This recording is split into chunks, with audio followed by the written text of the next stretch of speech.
What's up, working class?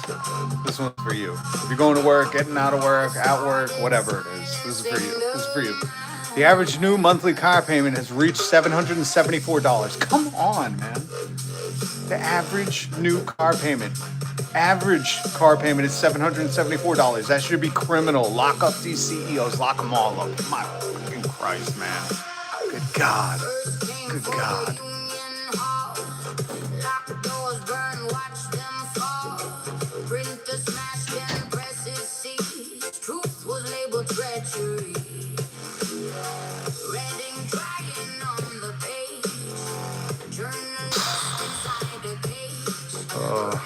We got so much to get to. So much to get to. Smoking Blondie, what's up? Stephelson. Sardon. What's up across the seas? Solidarity to the working class across the seas and at home in the belly of the beast. Welcome.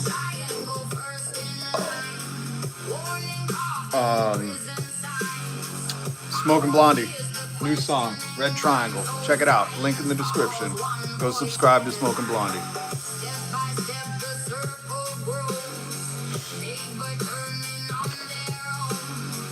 How's everybody doing?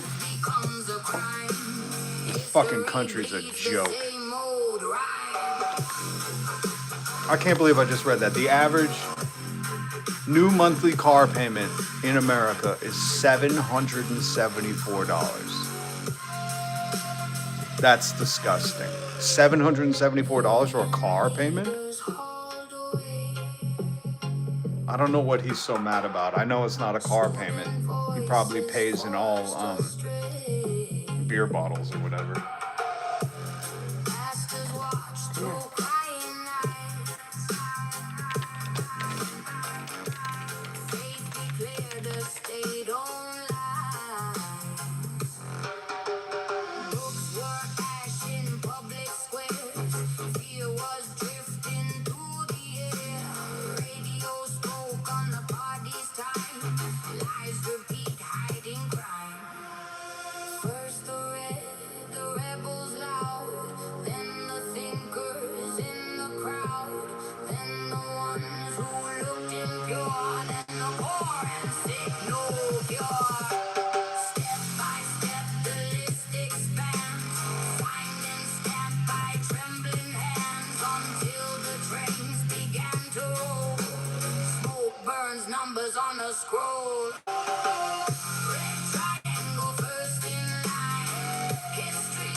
Alright, if we got time. How's everybody doing? Let's get into it. A lot of stuff. I hate this fucking place. Yo. I hear ya. This shit's a joke. You just wait till you hear the audio I have for you. You're really gonna despise this stuff. Go check out Smoking Blondie. She's in the comments. Link to the music in the description. Check out the cats. We got cats. We got cats. That's what I should call the channel. We got cats.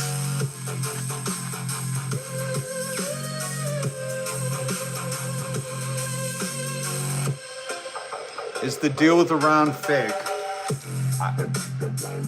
I've not read about any deal. What I have read is that Donald Trump's trying to re-piece together the Obama deal. But let's just, you know what? Why take it from me? Why take it from me, man? Let's listen to the president himself. Donald Trump claimed that the United States is holding strong, productive talks. We're going to get into the talks. I'm not even going to comment on this. I'm just going to let the president tell you what nonsense he's going to speak of. Before, not my president, your president. Not yours, Sarjan, sorry. Before we get, I got some propaganda for you to listen to. Well, actually, this whole thing is propaganda. This is, absolutely garbage. Garbage. Look, somebody pulled out a clip of Kid Rock saying this. You fuck with Trump, you fuck with me. He must be on a pontoon boat or something. Buddy, listen, nobody should be that angry on a boat. You got a lot of money. You're clearly white boy of the year. Why don't you just calm down, man? Why are you so angry? It's not like you're worried about price of egg. God damn it. He's on a boat and we're all sweating gas prices and you're acting like this, buddy? Go shave. You fuck with Trump, you fuck with me. I'll step up first. I'm fucking with Trump, white boy of the year. I'm fucking with Trump. I can't get to you because you're all clearly on a boat. Gas means nothing to you, but that's the funniest audio. Listen, let's just be very honest with everybody here. You don't care about fraud. Nobody does.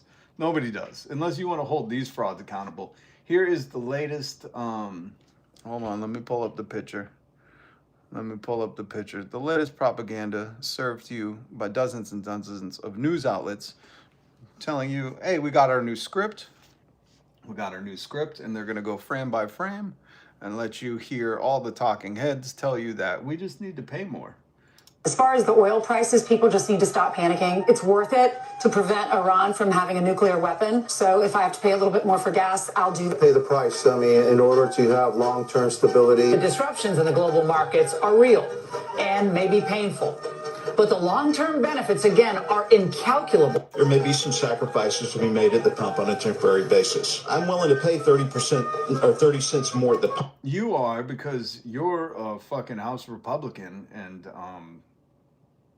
we're paying all your bills, buddy. How do you think you get a paycheck? What do you think it comes out of Trump's Qatari crypto wallet? Sorry, I'll let this continue. To make sure that Iran does not have a nuclear weapon. To win in life, you gotta suffer short-term pain for the long-term gain, or short-term pain for long-term gain. Freedom. I would just wish anybody, I'm going to let it finish out. I'm going to let you hear all the talking heads repeating the same point to propagandize to you to just repeat that. You know, it means nothing. Words are fucking pointless now, but, you know, they just need you to know short-term pain, long-term gain. It's like a Joe Rogan clip, you know? He's like, you just got to do legs day. Think of the long run. I would just wish anybody would ask them, what's the long-term game? You know, what are we going to gain from this? Are we going to gain healthcare? We're going to gain egg? Are we going to gain jobs? What are we going to gain from this, guys? Safety? Because I'm pretty sure, I don't know, 2 years ago, they were talking about a nuclear threat. Look, what's the long-term game? Is it longer than 2 years? I'm sorry, I'll let the propagandist finish. Is not free. Americans are going to have to make some sacrifices. Oh, when they said, that's it. Did you hear that, dude? Freedom isn't free. It's paying high gas prices. That's the cost of freedom, you dipshits. Going to have to make some sacrifices. This is short term, and I'm asking you to just trust the man, okay? I don't trust him because he cheated on his wife with kids, so I don't trust him. Trust the system. Let him. Trust the system. Oh, you mean the system that has totally left Americans out to dry when it comes to healthcare affordability? You know, the whole affordability hoax with any kind of transparency with you. I don't know. We were talking about the average car payment now being $774. Trust what system again? The system that's totally exploiting us and fucking using up all our natural resources while deregulating any kind of fucking thing that we need regulated the most? Okay, we'll just trust that system. Sounds good. Sounds good, guys. Just trust the system. I love it. By the way, if you see the bots, I want to show you where the bots come from. If you see the bots in the chat, here's a look at here's a selfie look at all the bots in the chat, guys.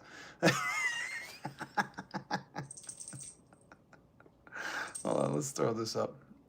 We're going to get into, by the way, if you're traveling right now, God bless you. Maybe you've been at the airport since, you know, last Thursday, just trying to get on your flight that left, you know, Friday. We'll get into that too. If you don't know, the Republicans refused to fund the TSA with, you know, no exceptions to their Epstein army, AKA, please stop, kitty. Come here.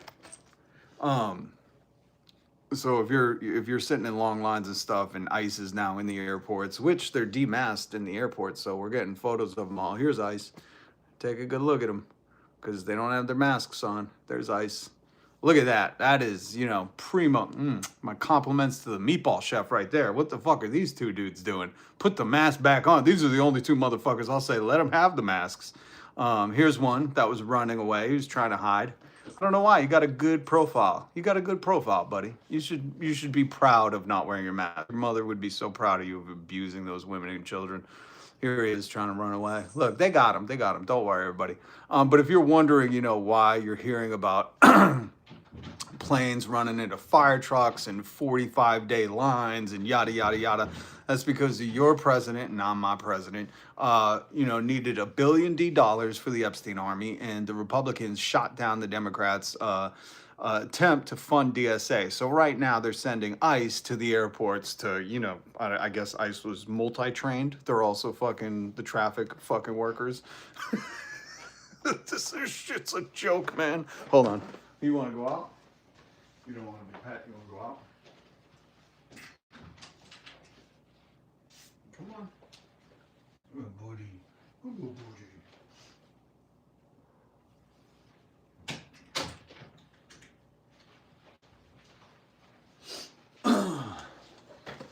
Oh man, what is this? Which audio? All right, we got to get some propagandies. Let's get to some propaganda because this is so good. First, we'll do Pete Kegseth. Have fun getting harassed and missing your flights to own the libs, MAGA. None of your business. What's up, Shy Pixie? Good to see you. Catch up on the chat. I missed some of the chat. What's up, Jazz? How's everybody doing? By the way, if you're new here, I'm Rob. I comment on the news, if you could call it that. It's just propaganda at this point, It's just this one dude rambling on about who invented the paperclip. We're going to get to that. It wasn't one person, but, good attempt by very stupid boy in the White House. I'm newish. What's up, little Scorpion Queen? Oh, yeah, you were here last week. Don't forget, like and subscribe. Like and subscribe. That's your hey, what's up, Stephanie? Or Steffi? That's your official workout for today. You don't have to do legs today. If you just like and subscribe, technically, that is the Joe Rogan, that is day 7 of the Joe Rogan Alpha Brain workout. Alpha Brain is really what he calls his pills, so I didn't make that part up. The rest of this shit is just like American money. It's all made up, folks. This propaganda I'm about to play for you from Hog Kegsbreath, I think that's his name, the secretary. He's the Secretary of War. I'd like to speak to his boss. Is there a boss hog of war? Because the Secretary of War seems like we shouldn't really get briefings from him. He's just handling the paperwork and answering the calls at the front. But I want you to really listen to Hog Kegsbreath, the Secretary of War. I know this is not him. This is a poisonous toad. I can't tell. Is this National Geographic? I think that's a poisonous toad they found in the Amazon. I don't know what that's a picture of. Ooh, is that a picture of a butthole? I'm sorry, folks. I shouldn't be showing that on screen. I think that's a butthole. Let's show you, or let's listen to Kegs Pete Breath, the Secretary. Excuse me, sir, is your boss here of war. To that point on capabilities, Iran's an energy-rich country, could be, should be. Instead, like so many other places driven by a radical ideology, they've spent that money instead of investing in their people. That's why you had millions of... What the fuck did he just say? I'm sorry. I didn't mean to say the F word. What the turkey did that guy just say? Radical ideology. So instead of investing in their... Wait. I just want to make sure we got this. So many other places driven by a radical ideology, they've spent that money instead of investing in their people. That's why you had millions of Iranians protesting, because they felt like their quality of life didn't match what it could be or should be. And what was the Iranian state? There's a reason we call Iran the #1 state sponsor of terrorism, because they took the money they make and they invest it in tunnels, and they invested in missiles, and they invested in... Hold on. Hog Kegsbreath. So what you're saying, it's a radical ideology. If instead of investing in the people, you're investing in weapons? Huh. That's a rat. He said that. This is Hog Kegsbreath. Let me see if I got a picture of Hog. Oh, somebody already said, oh, the irony. Oh, somebody's already beat me to it. I'm doing a slow walk there, folks. Here, we'll just pull this up. We'll just pull this little meme up. So what he's saying, it's a radical ideology if instead of investing in your people, now I'll just play the clip again. To that point on capabilities, Iran's an energy-rich country, could be, should be. Instead, like so many other places driven by a radical ideology, they've spent that money instead of investing in their people. And then he says, on weapons. So Cog Hegsbreath, the secretary, I don't know if his boss knows he's saying this. Maybe he's going to get a spanking later. Because they brought back the golden age, that's when bosses could just spank their secretaries with no laws.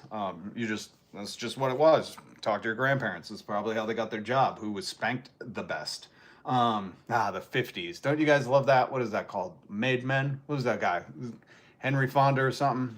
Not Henry Fonda. You know what I'm talking about? The show with all the suits and they smoked cigarettes and drank martinis and spanked all the secretaries. I forget, Mad Men or something, Made Men. I don't know. I didn't watch it. Fucking didn't care. But this is an interesting take by Pete saying you're a radical if you don't invest in your people. Invest how? Invest in them paying more for gas? I know we wouldn't call it affordability because that's got to be way too a hoax. Like so many other places driven by a radical ideology, they've spent that money instead of investing in their people. That's why you had millions of Iranians protesting. Because they spent it on weapons. Can I check in with America right now? How are you guys? Are you guys feeling very invested in Americans? I just want to know if you're feeling very invested in right now. You know what? I'll just play this other clip of all the Fox News, CNN, Fox News, Fox Business, Frontline. What is that one? That's got to be a Newsmax, News Nation. I'm just going to play this clip again to see if you Americans, I'm just going to gauge it on all the news, if you feel invested in.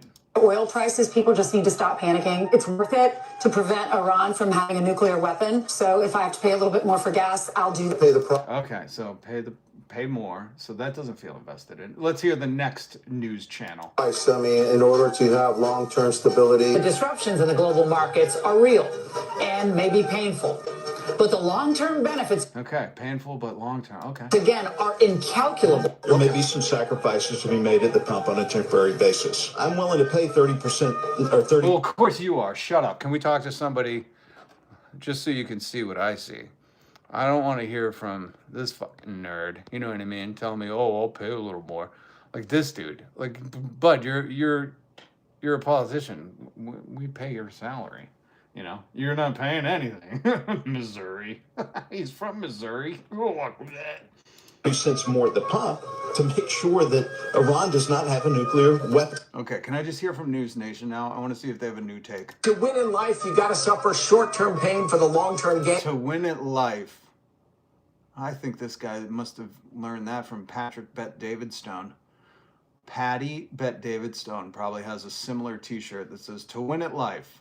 Short-term pain, long-term do legs day. I think on the back it just says do legs. For short-term pain for long-term gain. Freedom is not free. It isn't. It costs more at the pump. Did you hear? This was CNN. CNN is telling you freedom isn't free. It's $7 gas. Americans are going to have to make some sacrifices. Which Americans? Because I don't think you guys are making sacrifices. Is short term, and I'm asking you to just trust the man, okay? Trust the system, let him. As far as the oil prices, people just need to stop panicking. It's worth it to prevent Iran from having a nuclear weapon. So if I have to pay a little bit more for gas, I'll do that. Pay the price. I mean, in order to have long-term stability. All right. So now that we've gone over that, are you feeling invested in Americans? I just truly want to know because Pete Hegseth says Iran is radical because they didn't invest in their people. They spent that money on war. And like so many other places driven by a radical ideology, they've spent that money instead of investing in their people. They spent it on war. How does that make you feel, America? They're saying it's a radicalization of your government if they spend money on weapons and not the people. That's your government telling you that. That's not me. That's Hog Kegsbreath, the secretary. I'd like to speak to your boss because I don't think you're speaking for everyone here, but he says you're a radicalized nation. You're run by radical zealots if you don't invest in the people and instead you're buying missiles and stuff. That's what Pete Kegseth said. Hog's Kegbreath. I don't know who the fuck can, like, I know MAGA just needs to worship Trump and, like, be like, we will sniff your panties. But you gotta be, you know, a top tier turkey brain. I don't know what else to call it, you know? You have to be, you know, just a pineapple head to fucking support this. But it gets worse. I don't know what to tell you. It gets worse. It gets much worse. It gets much worse than just this. This is the Republican agenda. It's very clear and laid out by Pete Hegseth when he says, you got a radicalized government if they're, by the way, here are the lines right now. That's brought to you by Republicans. They downvoted, they downvoted funding TSA. And that's why now, what do we see now? Who's that? Oh yeah, that's right. That's why ICE is now all over the airports because they're just, you know, too overfunded. They have ICE has too much money. They're looking to pick up some overtime. They're looking to pick up that OT, while at the same time, the other government projects are just totally decimated. Are you feeling funded? Are you feeling invested in Americans? Give me a thumbs up. You know, hit that like button if you're feeling totally invested in. This is how we'll get MAGA. All right, what delusional fucking thing do we want to hear now? Let's hear Donald Trump talk about ICE in the airports. If you don't know, this is what he looks like. This is not a picture of a butthole. I'm sorry if you thought that. It's not. That's the president. I don't know what to tell you. A lot of people, everybody's saying it. Everybody's saying they thought this was a butthole, and then I pointed. It's like a magic eye.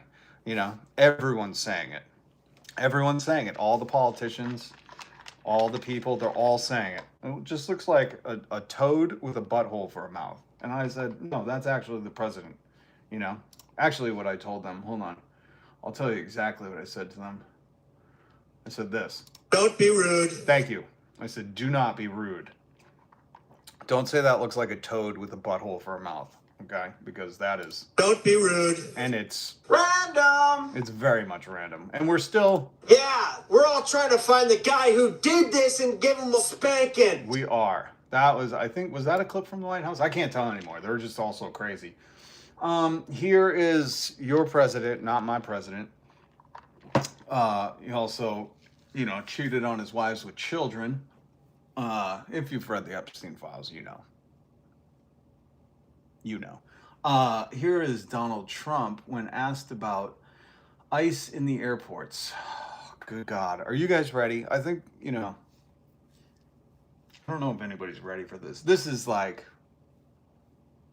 this is a level of stupid that we haven't seen since Keenan and Kel had that Good Burger TV show. I mean, that was like, you know, that was moronic. That was really dumbing down the youth. But this is a whole new levels. This makes Good Burger fucking sound like Infinite Jest. Okay? That's really what this does.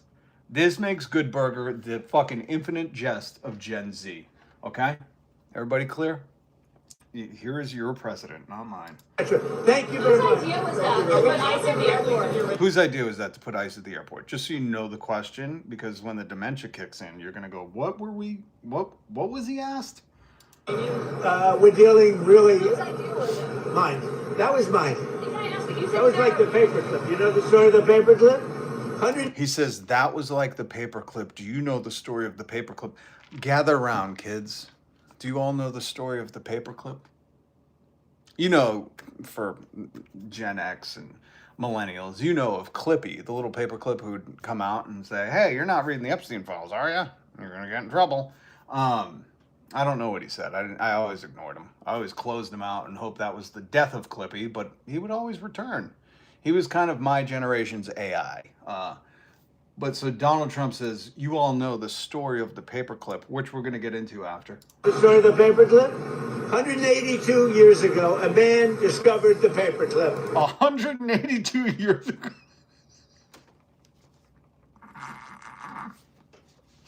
I'm so fucking sorry that I have to look up 182 years ago. 100 would be 1926. Can anybody do the math for me? I'm not good at 26 minus 80, 82 minus 26. 182 years ago. That's putting us in the mid 1800s, I'm pretty sure. I don't know. Can anybody do the math on that? I know there's a delay. Please. 2026 minus 182. Someone please do it. I got Google. I'll do it. I just hate math. 2026 minus 182. Should have figured this out. Okay, in 1844. This gets so good. This gets so good. Just so you know, this is the president. This is the guy that's in charge of a war, by the way. He's telling us the good old story of the paperclip. If you weren't raised on this story, god damn it, you know. Like, you all know the story of Jesus. You all know the story of Santa. What else there? The Easter Bunny. You all know the Nightmare Before Christmas. Of course, we all know, you know, Snow White and the classics. What are the other ones? Black Panther, Thor, the Klingons, Cthulhu. We all know those. You know, we were all told those as a child. But the story of the paperclip is really overshadowed these days. Cat, stop. You can't press buttons. 182 years ago, a man discovered the paperclip. It was so simple. It was just so simple. The man, he came out of his house, and there on the ground was a paperclip, and he said, I've discovered you. And everybody that looked at it say, why didn't I think of that? ICE was my idea. I called, first person I called was Tom Homan. I said, what do you think? He said, I think it's great. Then can this guy say something and not, people say that's not great? I have a clip of them asking him a question that's not great later. We'll see how he reacts. Okay. I saw today there was some masks on. I didn't think the masks were appropriate. I put out a statement and I asked them, would it be possible to take off the mask? 100%. Take off the mask. Let's get those IDs ready. Because they should wear a mask when they're dealing with the murderers and the thugs left. Was that little kid Emilio a thug? I think he might be scared of everything. And let into our country. You said there's many points of agreement with Iran right now. No. You don't. Oh, God damn it. These journalists are so bad. You don't. The guy said 182 years ago in 1844, the paperclip was discovered by one man. Now, when somebody says some shit like that to me, I like to just look it up. I'm sorry. I have the internet. I'm new to the internet, you know? Like, when I was growing up, you had to go to a book, Encyclopedia Britannica, and you had to look at paperclip and see if it was in there. Most of the time, just shit wasn't in there. Because nobody thought to write down who invented the fucking paperclip. So, like, I don't know, 171 years ago when I was growing up, people could get away with shit like that. Nowadays, we have the internet. You could easily look this up. This is fucking hilarious because, again, if we're just looking at random dates, you know, 1890s, this not 182 years ago, but they always say a liar likes to get real specific, you know. 182 years ago to the day, actually, was when the paperclip was discovered. Little homage to Harry Clip. That's what they called him. They said Harry Clip could not be working. It was too inappropriate at the time because a hairy clip was known as a vaginal piece. Like, this is fucking psychotic. You understand this. This is the president rambling about the paperclip, which he could have just easily Googled it before he talked to anybody. And it's not invented by one person. So there's the other thing that is his problem. Maybe that's why he didn't. Let's just listen. Let's see if he throws out the Norwegian inventor Johan Valer is credited with it because he patented a different, less functional version, while William Middlebrook patented the machine. Let's just see if he throws out William Middlebrook or Johan Valer, the Norwegian. Okay. Pretty sure he doesn't. He also got the date wrong. But again, what would you expect from the president? 182 years ago, a man discovered the paperclip. There's so much wrong with the world today, but I'm going to hyper-focus on this because this is the bullshit that I find unacceptable. And it's not so much that the president is doing dementia rambling again, but it's that the journalists let him off the hook. You're not in real time looking on your phone, paperclip inventor. You know what I mean? Like, that's a disservice to America at this point. And the fact that this journalist just moved on to like, excuse me, there's a war going, like, no, bitch. You nail him to the wall with this paperclip thing. It'd be like, which inventor, sir? The one who invented the machine or the one who didn't invent it? What's your estimation of 182 years, pal? Let's get these facts straight before we move. You know what I mean? Like, and just so you know, if you're going, oh, this guy's a nitpicker. Here's the thing. Here's the fucking thing people don't understand. I will not move on. In fact, I'm going to make you quiet for 30 minutes.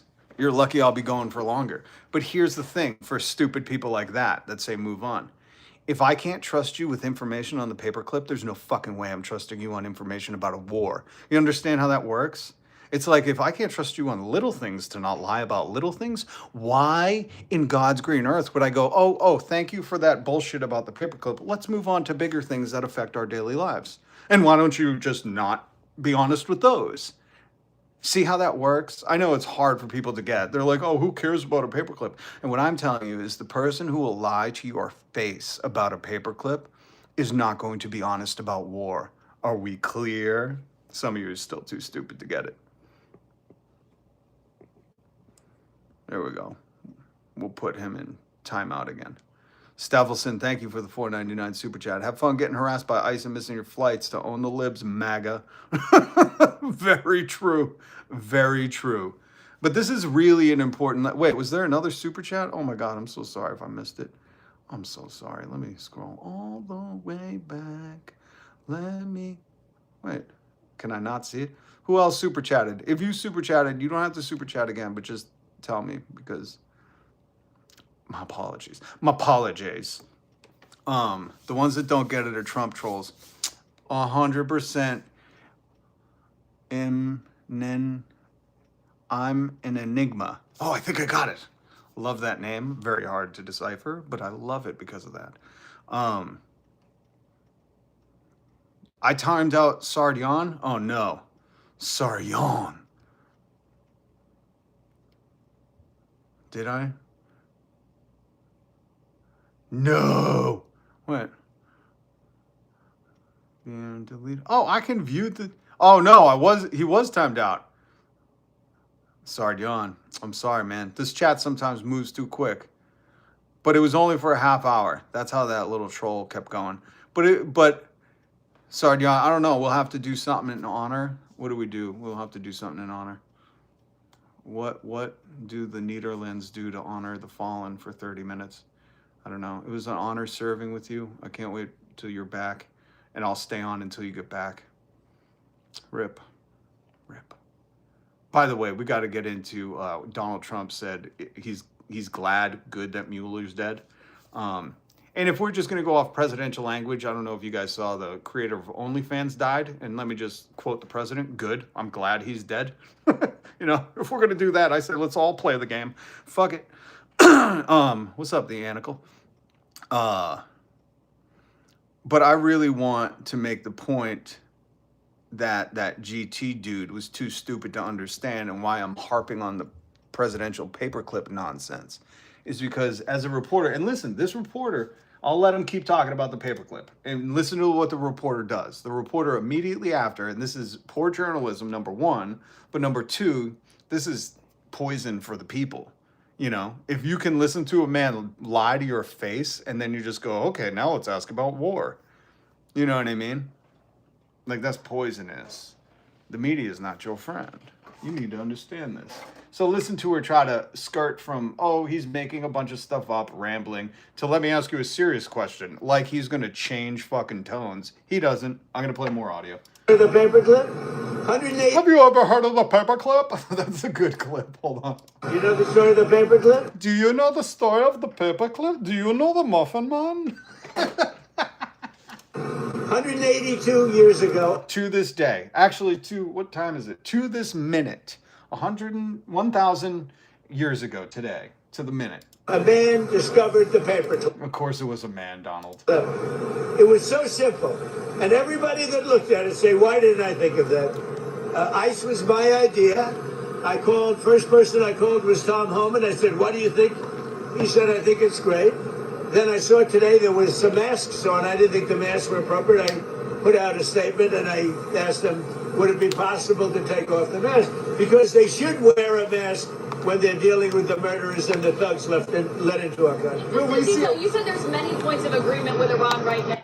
And then she goes, and then you said there's many points of agreement with Iran right now. We'll play that. We'll just get into that. We won't go to the next propaganda. I'll play you that clip, just so you know. I'll play you this clip, and then I'll point out why I was making the point about the paperclip. I'm going to show you in succession, because here's the thing. Once you hear what I'm about to show you, you can't unhear it. You understand that the man is just a pathological liar. He's surrounded by yes people, and when you have that, it's like a Britney Spears toxic situation. You know, she thinks she can't be wrong. So next thing you know, she's fighting people with an umbrella and shaving her head, and her kids get taken away. Or she marries K-Fed. I forget which happens first, but you know, either way, it's a downward dissension. She's descending in a spiral that is unstoppable. Why? What did we learn from Britney Spears?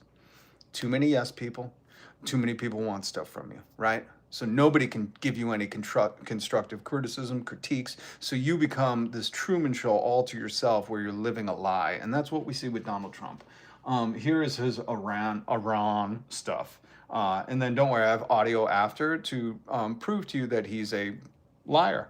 The ministry says you're not telling the truth when it comes to productive conversations to end the war. They're going to have to get themselves better public relations people. We have had very, very strong talks. We'll see where they lead. We have major points of agreement. I would say almost all points of agreement. Wow. Major to almost all points of agreement. Does this sound familiar to every other piece of garbage that comes out of this man's hot trash of a mouth?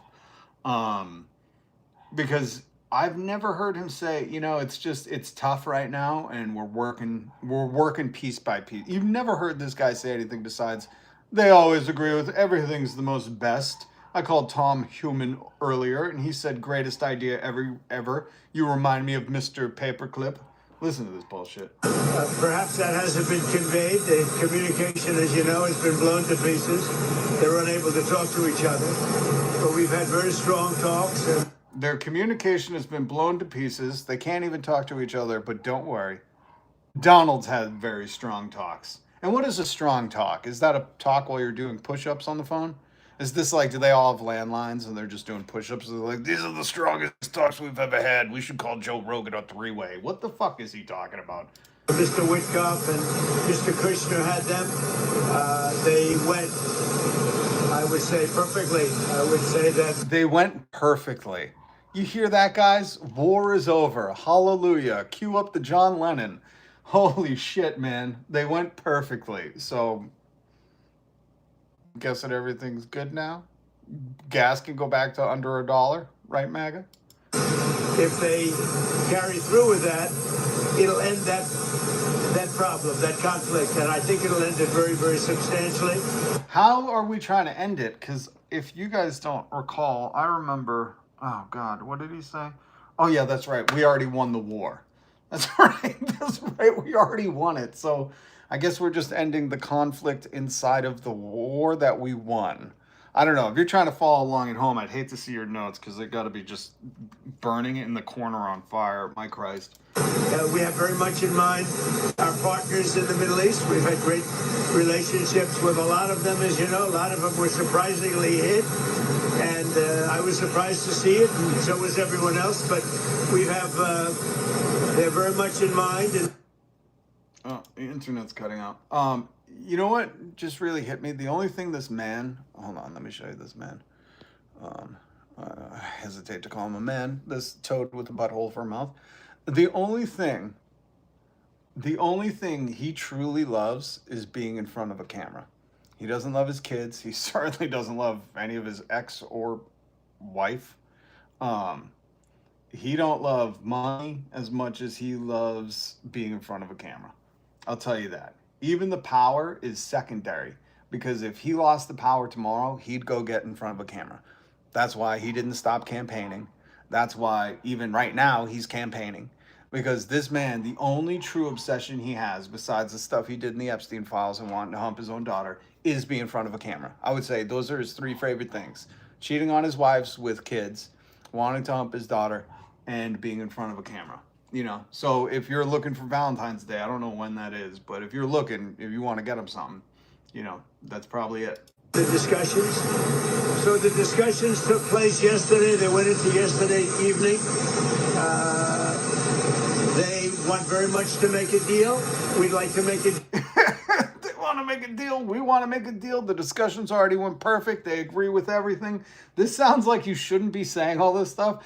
And if everything went perfect and they agree with everything, you should just be saying, we have a deal. I don't know. Maybe he just wants to fucking jibber jabber. Deal too. We're going to get together today by probably phone, because it's very hard to find a country. It's very hard for them to get out. Oh, interesting, because he just said earlier in the clip, they can't even talk to each other. There's no communications within the country, but he's going to find them a phone. There's probably still a payphone somewhere. I guess. But I guess. I love when he throws that shit on. When when he's lying, when he says some shit like, I guess. Yes. But with the country, it's very hard for them to get out, I guess. I guess. But we'll at some point very, very soon meet. We're doing a 5... Wait, I thought you said today. Now it's at some point very soon meet. This, listen, all crazy worldly stuff aside, this has to be the worst fucking dude to, like, if you were, let's say you were Jay Epstein, right? You old Jay Epstein, you're like, yo, Donald, you coming for Thanksgiving? He's like, I guess if we're going to do Thanksgiving today, many people agree it is today, but probably we'll meet soon, I guess.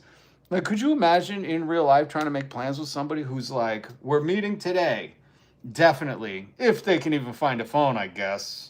But probably in the soon near time, I guess, they're probably going to meet with us. Like, what the fuck are you talking about, dude? Who is allowing this? The media needs to step in and be like, sir, so are you meeting them soon, or is it today, like you said? And you said today by phone, but you destroyed all their phones, but you're now going to meet them soon? What the fuck is going... Like, how are people not... This is just a travesty, like, of so many different levels. My God, the journalism in this country is absolute hot garbage. Day period, we'll see how that goes. And if it goes well, we're going to end up with settling this. Otherwise, we just keep bombing our little hearts out. Well, that's a good thing to hear. Well, if you don't remember Donald Trump, specifically, when the fuck was this? This was a little while ago. Was this last week? I forget. It's all stupid. It's all stupid. I think I played this audio before, but this is Donald Trump, explaining what they did in Iran and why, he's now citing that they can't talk by phone. I told him, I said, Dan, if you don't mind, stay in the Situation Room and you watch all those attacks that we're hitting those guys with, and they don't know what's happening. Their Navy's gone, their Air Force is gone, their anti-aircraft is all gone, it's all gone, their radar is all gone. Their leaders are all gone. The next set of leaders are all gone. And the next set of leaders are mostly gone. And now nobody wants to be a leader over there anymore. We're having a hard time. We want to talk to them, and there's nobody to talk to. We have nobody to talk to. And Interesting. So this is the same guy, different day, different day, same turd, different day, saying, we got rid of the leaders, we got rid of the secondary leaders, and then we even got rid of the tertiary leaders. We were getting rid of all of the leaders, and there's no one to talk to. And then today, he said he's going to meet with them today. I mean, I don't know if you got long vid brain or what is going on that you would believe anything that comes out of this living turd's mouth, but holy Shinto, man. Let's play some more propaganda that is carried by Live Now from Fox. Of course, this is Fox. This next audio clip, let me just say, not only do I discourage you from ever fucking listening to the turd like that. Oh, here's the audio of that. Trump on Friday. Oh, this was Friday. Sorry, it was last week. I just didn't know. It was Friday. Friday, he said, every leader is gone. No one to talk to. And today, he said, we've had great conversations the past 2 days.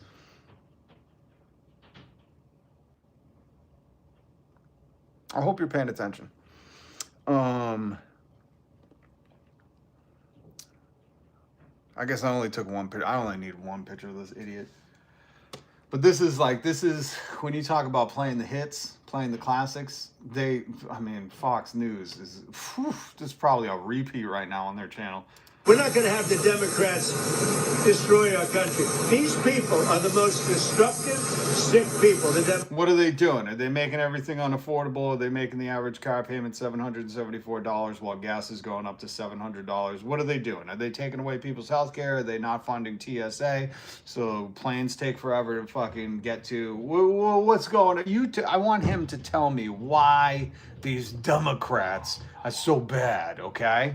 So I'll pay attention because I know this is how the MAGA brain thinks. They're like, the Democrats, they're ruining everything. It's not their fault. It's not Donald's fault that the gas is expensive. The Democrats made him go to war. Democrats, they want, and they're fighting for this. They're fighting for men and women's sports. They're fighting for men and women's sports because that was, guys, if there's anything right now, it's not so much affordability, but can you afford to go to men and women's sports, Transgender for everybody. Transgender for everyone. You want it's like the old Oprah meme, Everybody look under your seat. It's transgender. You get a transgender. You get a transgender. Okay. Everybody go out, get your kid a nice operation, and change the sex of your kid. I'm sorry, but this dude clearly does not know how the fucking healthcare system works in America. You're not just going out and getting an operation unless you've met that deductible, and that's if you even have insurance. This is how absurd this is. Never mind the fucking hate fucking points that he's using as hey guys, remember the classics? Remember how they wanted the women and the men and the sports together? Which is so fucking dumb. It's so dumb. Listen, if you're one of those people that thinks I voted for Donald to get men out of women's locker rooms while he was bragging about, going and being a perv in women's locker rooms, just get the fuck out of my live stream. Just get the fuck out of here. Because I don't debate with you. I don't argue with you. You're just too stupid to basically participate in society. But, you're here. You're here. But here's the thing, guys. Oh, God. I can't believe I got to do that. I fucking blame the president because he doesn't have to bust out these gems that we've already fucking, gone through. No one gives a shit. Nobody. Even the people that... Here's the thing. If you're one of these, transphobes where you're like, it's the transgender people that are ruining the country. You don't really believe that. You don't know any transgender people. You're just fucking scared of your shadow. And you need some fucking big foreign enemy that's outside of your little community to be mad at. That's why you support NICE. That's why you support Donald Trump. And it's really just this fucking... Is it a red herring? Is it a straw man? Is it I don't know. Are there more things like that? Can we look up more things like that? Red herring, a distraction, straw man, a distraction, yeah. What's another, let's do, synonym.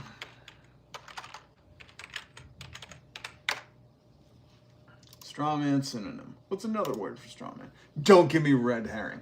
No, I want an Aunt Sally. The British English is an Aunt Sally. Oh, I like that.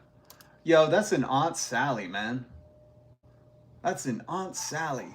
Let's see if we could do a red herring. See, I'm trying to teach you too. Pay attention. Red herring synonym. No, not a hoax, smoke screen distraction. Come on, I want those. The English idioms. Is that what it would be called? An idiom? I don't know. A wild goose chase? I know that one. Come on, give me something new. A false trail fool's errand gimmick interruption maneuver? Oh, I think they were just listing them. I wrote them as all one. Okay, so it's your traditional red herring, straw man, Aunt Sally.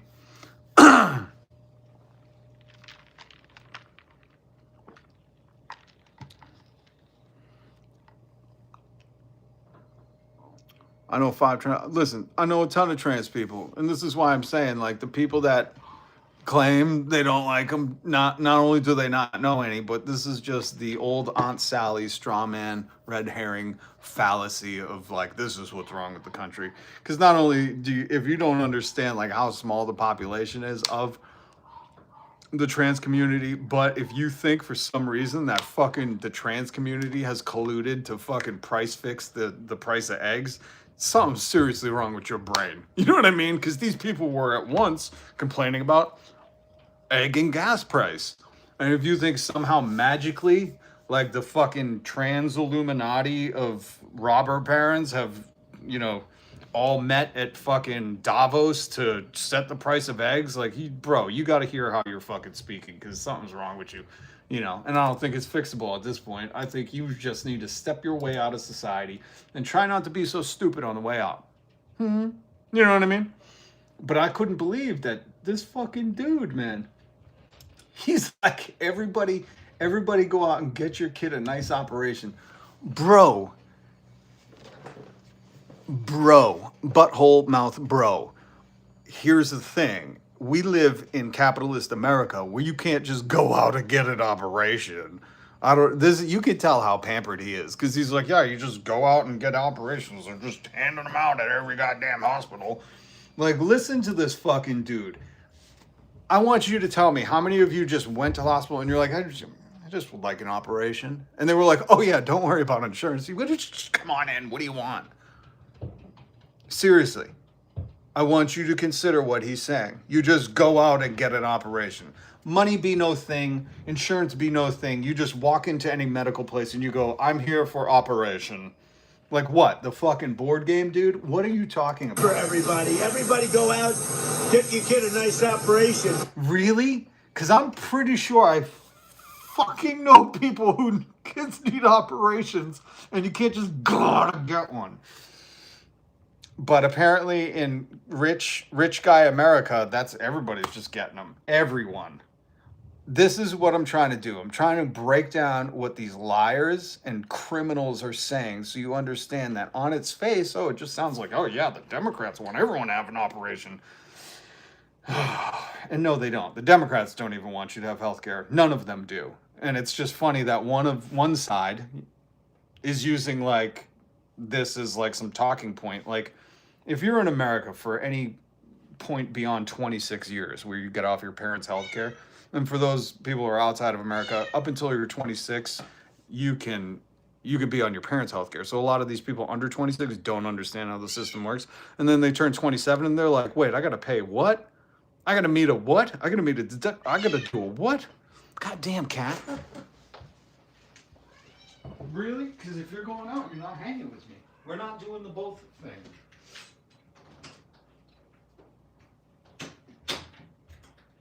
Ain't doing the both thing. And that's just a fact. God damn these motherfuckers. Cats like me too much.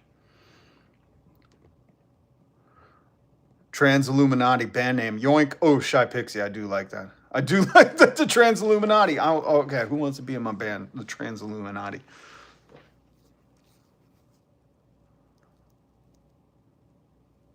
Take photos of ICE agents' faces. Yeah, if you're going to the airport, make sure you, be a tourist. Rob, important cue. What's up, Thorne? What's up, Edward? What's up, Pick and Grin? Good afternoon, everybody. I hope everybody's having a wonderful new week. Well, for living in a dystopian capitalist society where you just have to work so you don't die from lack of health care or not being able to afford egg and gas. Yeah, I guess everything's going great. Sorry. Cats will always get it their way, those little shits. Thank you, no one, someone. Thank you. You get it. What's plan A? I don't know, like plan B, like that morning after pill? What's plan A? I don't know. Is this a joke? I don't get the question. What's plan A? Plan A is to fucking wake people up, okay? In any kind of movement, just so everybody, this is where, you know what the funny thing is remember last week I was telling you how to organize your workplace, and immediately I got an email from YouTube saying this is 18 plus, you gotta be logged in and watch this video. It was when I was critiquing Mr. Beast, saying if I had gotten that big, by the way, hit subscribe and notification bell, I would have organized with the other tubers. And immediately at that moment, if you don't think they're watching, pay more attention. I got that thing that said 18 plus. So, you know, this is dangerous to take our country back. Okay, I'm going to answer. I was just making a joke before. Plan B, plan A, get it? I'm just trying to stay positive, even though I know things are very grim. Mila, I love that. Mila's Fab Finds. I love that even more. You know what Fab Find you found, Mila? A good fucking perspective on life. I love that. Because listen, you keep the positivity, well, you can share some with me, but I'm going to stay angry that these fucking criminals are trying to convince us that we are the problem. You know what I mean? You kidding me with this shit? Paid for by my money. Get the fuck out of here. I'm this dude's boss, by the way. You are too. I don't give a shit if you're saying, oh, he donates a salary. Fuck him. He works for us. And I fired him years ago. I fired him in 2016, okay? Hit that like button like it's your air fryer button. Air Fryer Tola. That's a good name. All right, so Pig and Grin, we'll get to how to take our country back, but I just wanted to point out that if you don't hit subscribe, I might disappear from your feed because YouTube doesn't like when I share basic information about organizing and how movements begin, and that's what we're doing here. 5 days until the next protest, show up. Yeah, listen, protests are always good.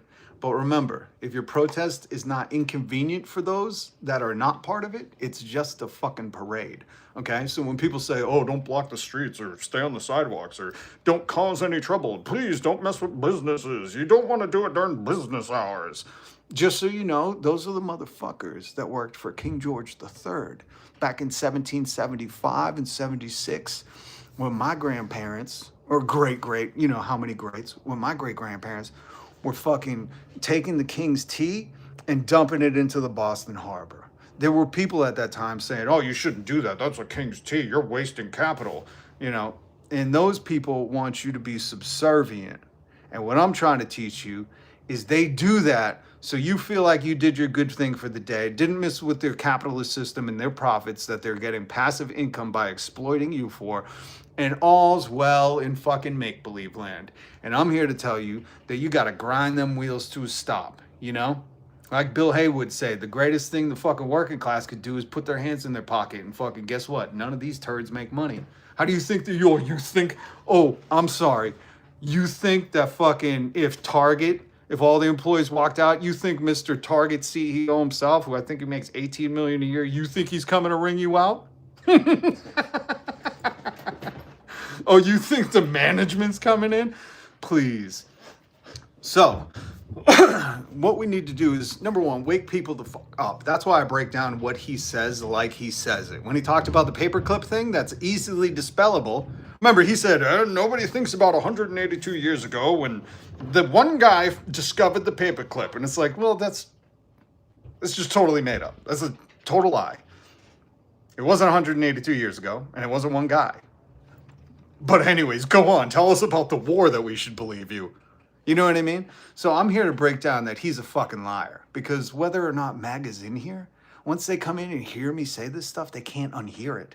They have to waddle around for the rest of the day going, oh, why does that make sense? Oh my God, no, my brain's broken. I can't just listen to Fox News and trust everything anymore.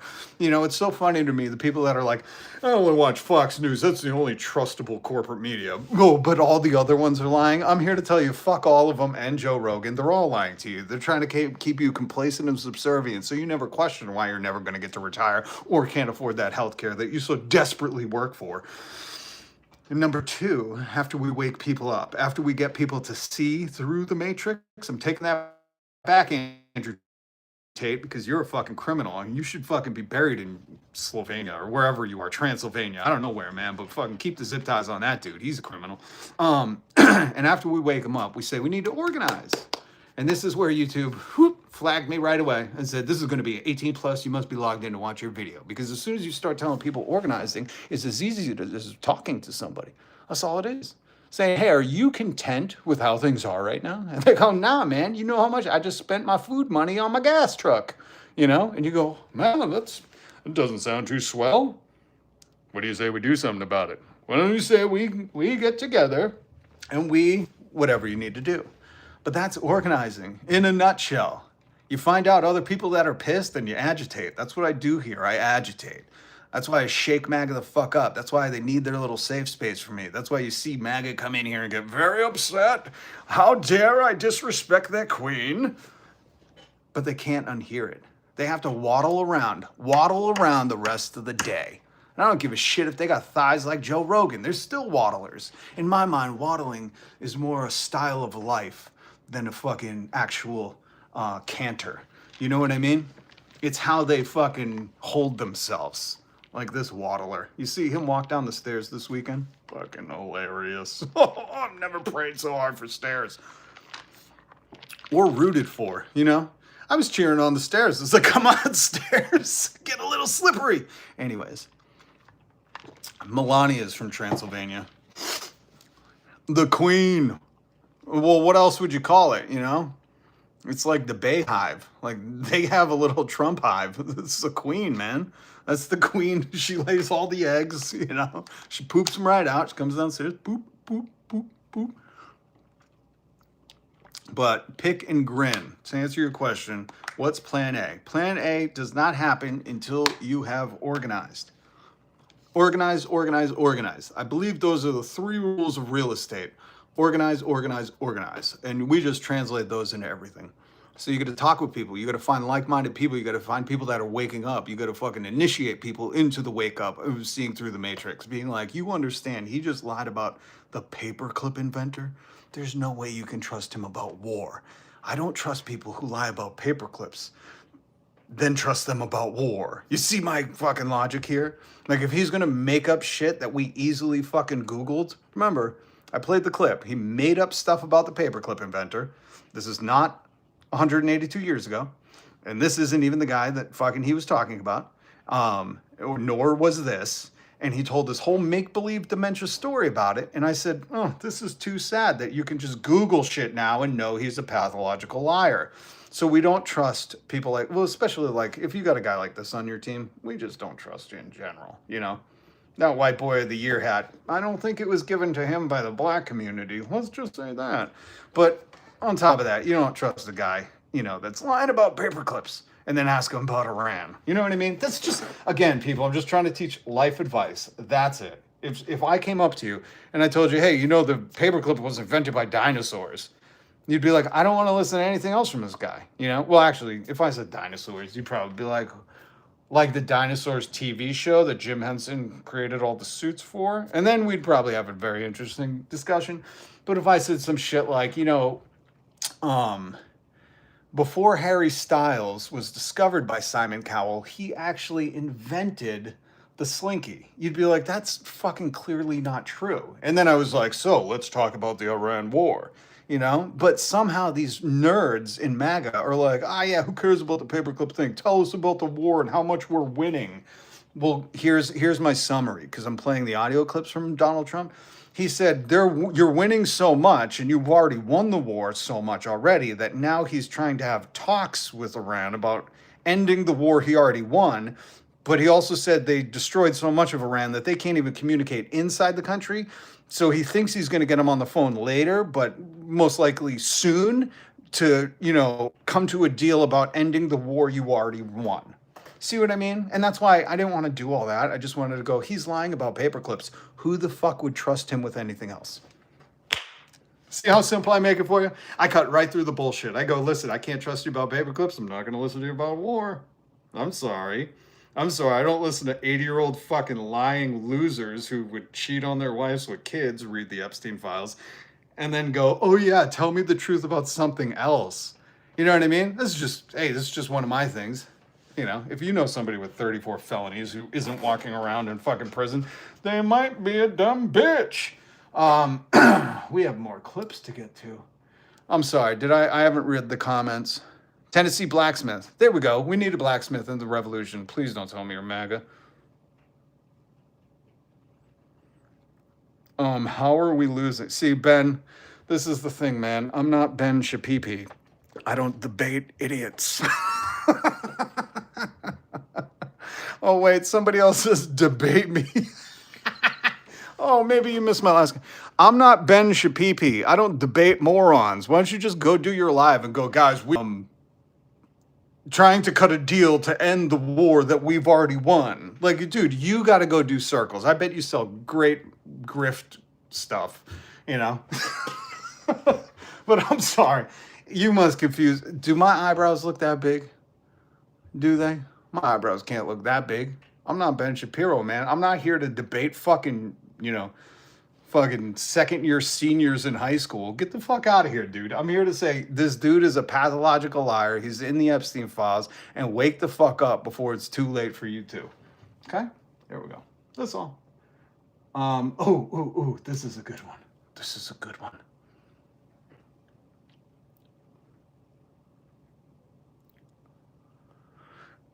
We won. There's no point to continue the war. Here's the thing. If you won, you don't need a deal. Okay? You don't. If you won and they've decimated everything, like they're saying, then you just go, we're taking the oil and we're installing our government like we do in every other country that we've won the war. And you don't need to get people on the phone. Again, this is your queen that I'm talking about. He's the one who said, I got to get Iran on the phone. I think we destroyed all the phones, but we got to get them on the phone. I know this is very complex for you to understand, but you don't need to get the people on the phone if you won. You know what I mean? Oh, wait. You guys don't remember how Venezuela went. They just took the president and then they just said, wow, we're done. It's our oil. You know what I mean? Like, that wasn't even called a war. That was just a kidnapping in broad daylight, but they took all their oil. So if we won, what's up with the fucking art of the deal shit? Pretty sure they would just have the Strait of Hormuz, have all the oil, here's the thing. If we won, here's how stupid MAG is. If we won, Donald Trump would be like, I'm the new Ayatollah. Just like when they kidnapped Maduro, he said, I'm the president of Venezuela. But it's okay, you fucking small-minded peanut squirrels. Oh my God, just looking for a nut. That's all you little maggots are. Now here, remember I made the point earlier that Sleepy Don, he needs a safe space at all times. Now I want to remind you, this is Newsmax. Newsmax about to question him, okay? And if you don't know, he said he was the best boy ever when he came up with the idea. This was the paperclip thing. I'm going to play it for you again because I need you to remember, because I know MAGA has that goldfish brain span. You know, I know goldfish are smarter. I don't mean to upset any goldfish watching, any goldfish hitting subscribe. Yeah, I got to find a better. They have the brain fucking of a gnat. Let's call it that. A mosquito. Mosquito brains and mosquito dicks. Because they forget so soon. Let me play the Donald Trump said he was the best boy ever. Tom Homan knighted him best boy, best idea boy ever about ICE in the airports. And then I want to play the other clip where he gets very upset. Very upset. How dare you ask me questions? Don't you know I'm the queen? Thank you very much. Whose idea was that? To put ICE in the airport. We're dealing really. Whose idea was it? Mine. That was mine. You That was like the paperclip. You know the story of the paperclip? 182 years ago, a man discovered the paperclip. No, sir, none of that's true. But so ICE was your idea? Did you call Tom Homan? Did he say you were a very good boy? It was so simple. And everybody that looked at it say, why didn't I think of that? ICE was my idea. First person I called was Tom Homan. I said, what do you think? He said, I think it's great. He said, sir, you are the greatest boy. You were the greatest idea boy ever. So now, again,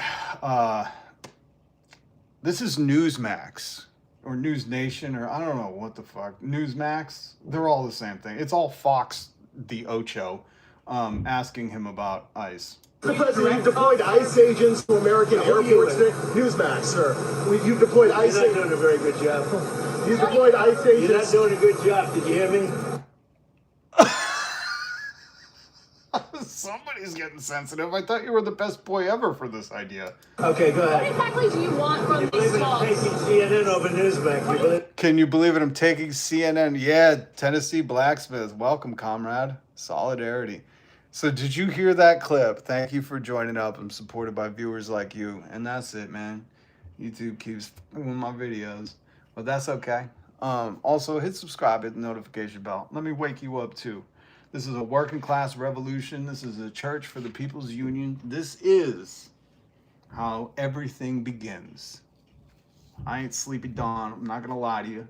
I will even fact check myself in real time. I will look shit up. We have the internet, folks. I love it. I'm a Zennial, so like the fact that I could just Google stuff and be like, oh, interesting. Let me double check that. Ooh, another website, and I don't have to read a fucking Encyclopedia Britannica for everything, or go find an elder. You know, that was my generation too. We had to find an elder, you know, to get us beer on the weekends. Anyways, weekends, Monday night. This is Donald Trump getting upset that Newsmax isn't following the script. You only ask the Queen good questions that make him look like a good Proud Boy. Interesting phrasing, on purpose though. The president deployed ICE agents to American airports. Who are you with? Do you hear that? This is the most sensitive, thin-skinned man in the history of fucking whatever this is, troglodyte, I don't know, demogorgon. In the history of this species, butthole-mouthed frogs. Ooh. Is it a herpetologist? Any herpetologist out there, if you discover some kind of new species of frogs out in the like deep Amazonian, can you please call it a butthole mouth in honor of, you know, the Queen? Please, please, I will do anything. I will crowdfund your fucking journey. Please label the new species of toad or frog butthole mouth toads. Please, please. And then scientific name, Donald Trumpicus Epsteinicus. You know, please do that. Please do that for us, because we got to have some fun before they work us to death, you know? And if this is how we have fun, then we do it like this, because you can't unname a frog, I'm pretty sure. I don't know. But did you hear that? Like, I want you to think about this. Anyone that you know who is pretty confident in themselves, is the best at everything, like Donald Trump claims to be, who's never afraid. We learned that last week. Donald Trump said in a clip, he said, I don't think I'm scared of anything. Why would you go, where are you from? Why wouldn't you hear out the question and then answer it like a man? I'm going to call you out on this, Donald, if that's even your name. I'd like to see your birth certificate. I'm pretty sure your name is Butthole Frogmouth. Anyways, why would you do that if you're such a confident MAGA? What's up, Demoquazole? Demoquazole. I'm pretty sure that's the name of a dinosaur.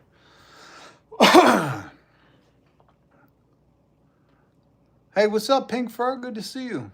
We see MAGA, the thin-skinned MAGAs in the chat. What's up, thin-skinned MAGA? Are you babies ready to answer? Don't comment on me. I know you're obsessed with looks, which is weird because look at this thing. You know what I mean? Butthole toad. MAGA, I want you to comment on why the toughest, strongest man in the world who's never messed up anything, everything's perfect, why can't he answer a simple question? Why does he go, where are you from? Maybe they're not playing along with the script. Maybe they all know that they can only ask him things that stroke his ego, even though if you're young enough, he'd like you to ask something else. He deployed ICE agents to American airports. Who are you with? I really want that to resonate with you. The president, the strongest, machoest man in all of the country, has been deemed by Joe Rogan, can't answer a simple question. He has to say, who are you with? Sir, you've deployed ICE agents. You're not doing a very good job. Not doing a very good job. He was asking about ICE agents at the airport. That's really not a good job, because we heard you, a proud boy, very proud boy, saying Tom Homan patted you on the butt or something for the idea. He even brought up the paperclip. He was like, I did the ICE thing at the airports. You know the guy who invented the paperclip, Tom Paperclip, 100,000 years ago. Like, what? How did he go from such a proud boy to such a skittish little shit stain? ICE agents to American airports. Newsmax, sir. You've deployed ICE agents. You're not doing a very good job. You've deployed ICE agents. You're not doing a good job. Did you hear me? Okay. That's his way of not being able to say, I'm not taking questions from you. He just said, you're not doing a good job. And then he continues on to say, I'll talk to CNN over Newsmax now. Because CNN, again, is just more poisonous garbage for the people. They're not asking serious questions anyways. They entertained his whole fucking theory of paperclips. Okay, go What ahead. exactly do you want from these I'm talks? taking CNN over Newsmax. Can you believe I'm taking CNN over Newsmax? This is what I mean by he's a thin-skinned bitch. Because a real man doesn't care who's asking the questions. Okay, Maggie, you hear me? A real man, because this is the language you speak. A real man, this is CNN, Newsmax. Go ahead, throw the questions at me. I got you. I ain't ever scared, like Donald Trump said last week. He's scared of nothing. But apparently a Newsmax question, really? Maybe it's that time of the month, Donald. I don't know. I don't know, buddy. What are you looking for in these talks, Mr. President? We're looking for all of the things that we've been talking about. We want to see no nuclear bomb, no nuclear weapon, not even close to it. Not even close to it. I wish somebody, you know what I would do if I was in this reporter crew? I would go, can you tell us the story of the paperclip again? That was so good, sir. And just watch it evolve. Yeah, you know, they say my great uncle who taught at MIT invented the paperclip, and everybody looked at him and said, wow, why didn't I think of that? Holy shit. All right, I wanted to play this for you. Iran is trolling Trump. Okay, this is funny. Hey Taram, you are fired. You are familiar with this sentence. Thank you for your attention to this matter. The central headquarters of Khatam al-Anbiya. Bismillah ar-Rahman ar-Rahim. نظامیان دشمن همانها که Yo, these motherfuckers. This is this is so crazy. This dude is such a fucking mark for being made fun of. They got Iran releasing official like guys, everybody understands like life is a joke, right? The people with the most power with all our tax money that are using that to oppress us and create weapons and just start whatever they want to do and break the laws whenever they want. You understand, like, these people are making a mockery of everything in front of us. Listen to the beginning of this video. Hey, Trump, you are fired. Hey Taram, you are fired. You are familiar with this sentence. Thank you for your attention to this matter. This is fucking crazy, man. Like, how we're supposed to take this serious at all, I don't know. I couldn't tell you, man.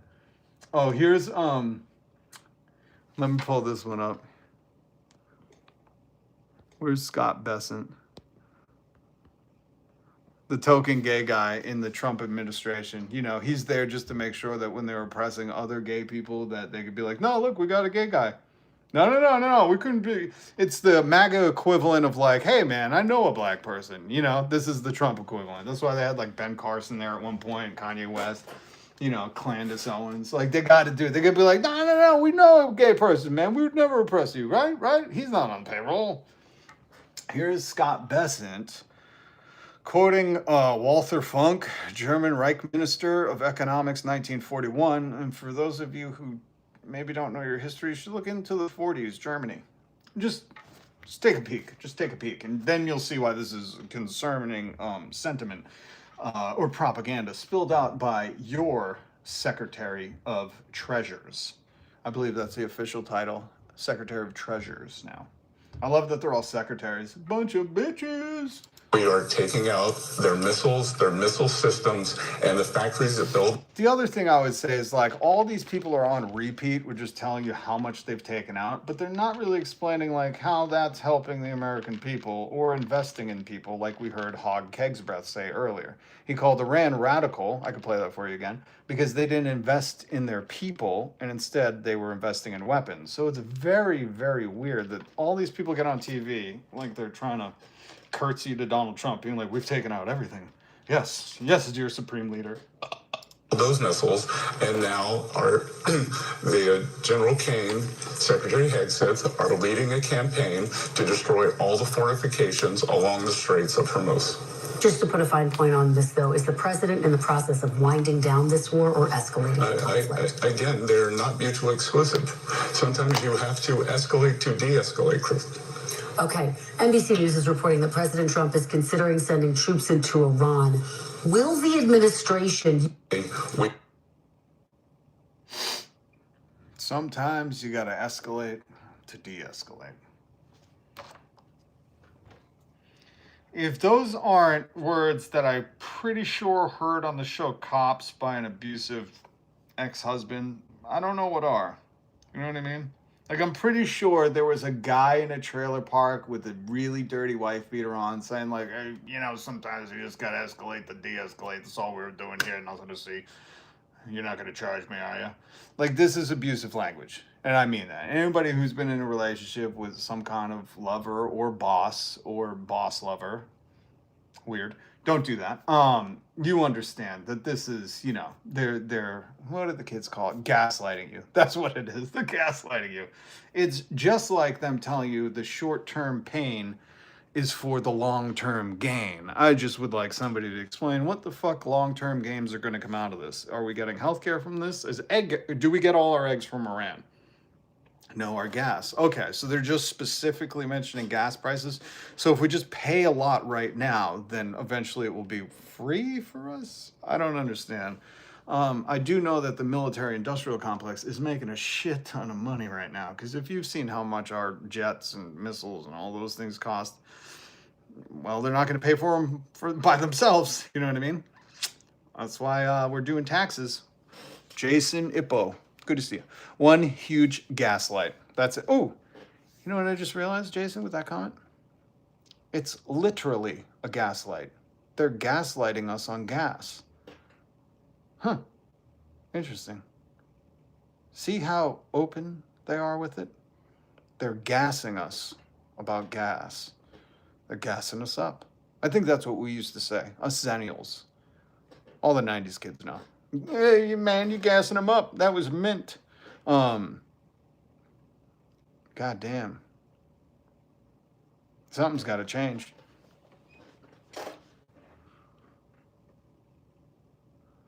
Sunny Day.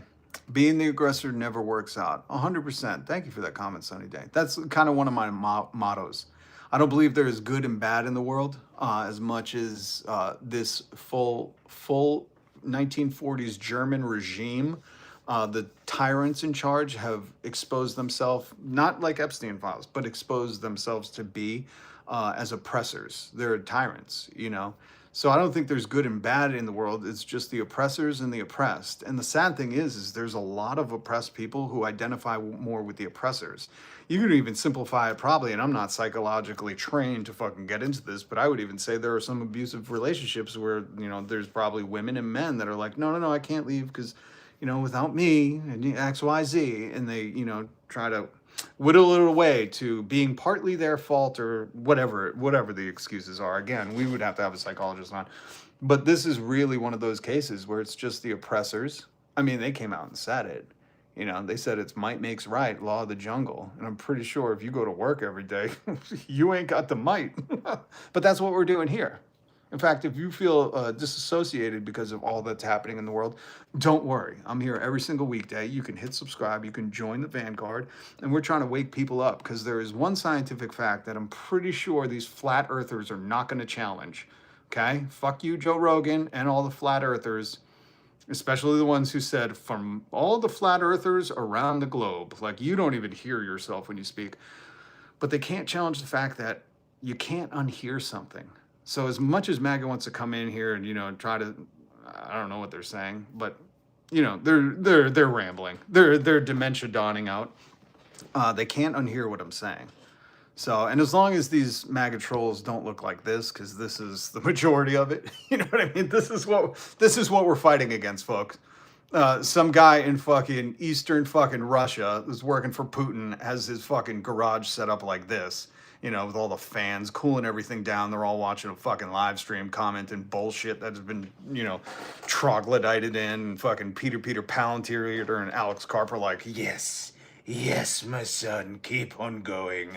So, I mean, outside of this, the few Americans that are, you know, in here really thinking that Donald Trump isn't a liar and was exonerated from the Epstein files. Oh my God, those simple brain little fucks. We're trying to reach them. We're trying to get them to understand that, bro, Donald said till death do us part 3 times and cheated on all those wives. You think he likes you? You got some going to the strip club syndrome.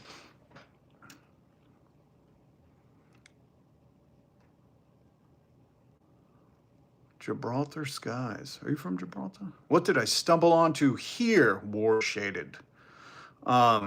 you stumbled onto the radical leftist channel where we comment on the hypocrisy of the ruling elites, the Epstein class, and how we need to join together to reject their narrative of just don't retire and short-term pain equals long-term gain, which again, what gain? What is the gains?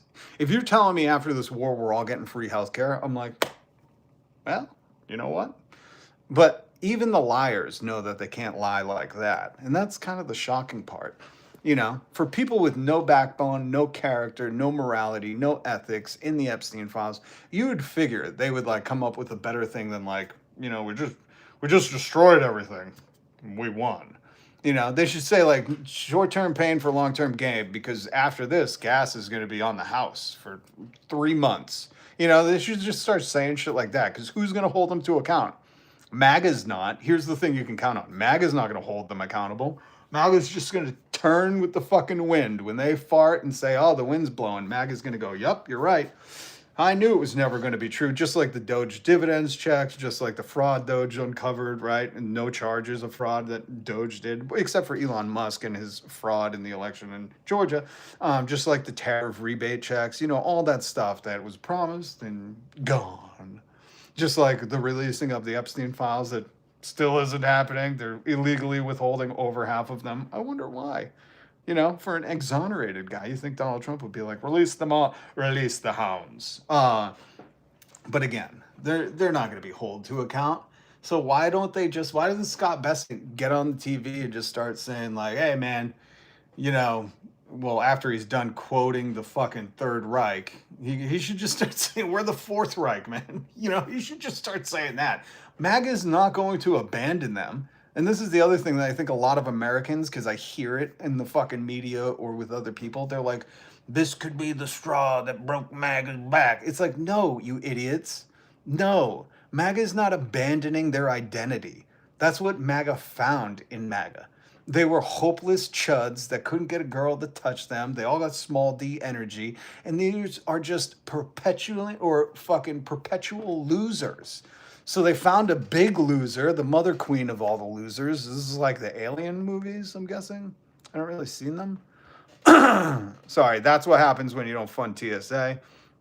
Where is he? Oh, here we go. They found the mother queen of losers, you know? The guy who had to always pay to get laid, had to buy the teen contests so he could go, you know, stand back there and creep on fucking girls.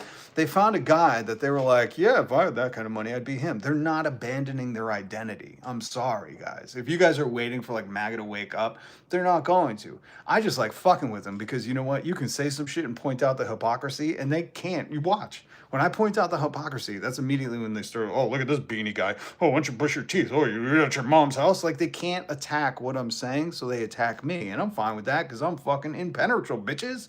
You can't fucking hurt my feelings. Are you kidding me? I live in capitalist America.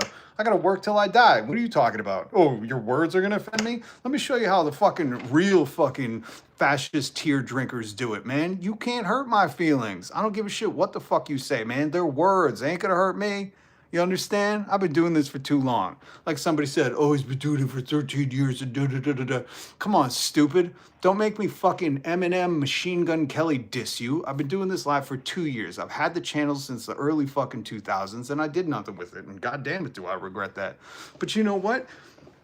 I'm going to fuck with your brain because I'm going to say some stuff and point out the hypocrisy, or that I'm going to show you that the paperclip wasn't invented by one dude 2,000 years ago. And then you have to live with that. You can't unhear it, MAGA. But I don't have any hope for you to fucking abandon your racist chud ways. Let's be very clear on that. I know who the fuck you is. You don't. That's why when you saw this guy hailing, I'm selling digital trading cards and a Bible with the Constitution in it, you were like, finally. Church plus state. I've been waiting for y'all Cato to fucking kick in for years. Like, you guys are hypocrites. You don't know your ass from your elbow. And you think you do, and I watch you walk around and say shit that are just feelings based. But then when I point out, you know, the hypocrisy and the facts or shit that I Google, because you have Google too, you know, it's like too much for you to fucking handle. It's too much for you. So I just like breaking your brain. That's all, MAGA. I'm just here to fuck with you. Keep coming back. Because we'll be here. By the way, your very proud boy president What did he say? Trump's reaction, Robert Mueller, is that how you pronounce it? Who cares? Nothing's real. Trump's reaction to Mueller's death. Quote, good, I'm glad. Okay, new presidential language just dropped. Hope. Let's see if anybody else has passed away. OnlyFans founder. Okay, good. I'm glad. Just quoting the president, folks. Don't get mad at me. And if you guys are mad, just wait until we read that big, beautiful obituary. I'm pretty sure it's going to be the new goddamn 4th of July. You know what I mean? This is a petulant fucking toddler that says this. And I don't even need to go over it. I feel like, you know, most people with a backbone know that when something like this happens, you don't just rattle that off on a fucking tweet like he did. But MAGA somehow worships. Again, MAGA will not abandon this. They bought the digital trading cards. They bought the Chinese shoes, the Chinese guitar, the Chinese Bible, the Chinese watch, the fucking Chinese cell phone, all the MAGA, the Make America Great clothing that was Chinese. Dropkick Murphys proved that. Or it was Venezuelan or fucking Afghanistan. I don't know. None of this shit was making our country great. It was making one fat turd a lot richer, you know, at the expense of your soul. But these people aren't abandoning ship. If anything, they're going to twist their fucking spineless bodies into a way to pretend that this is good. So I feel like this isn't the shit I need to tackle.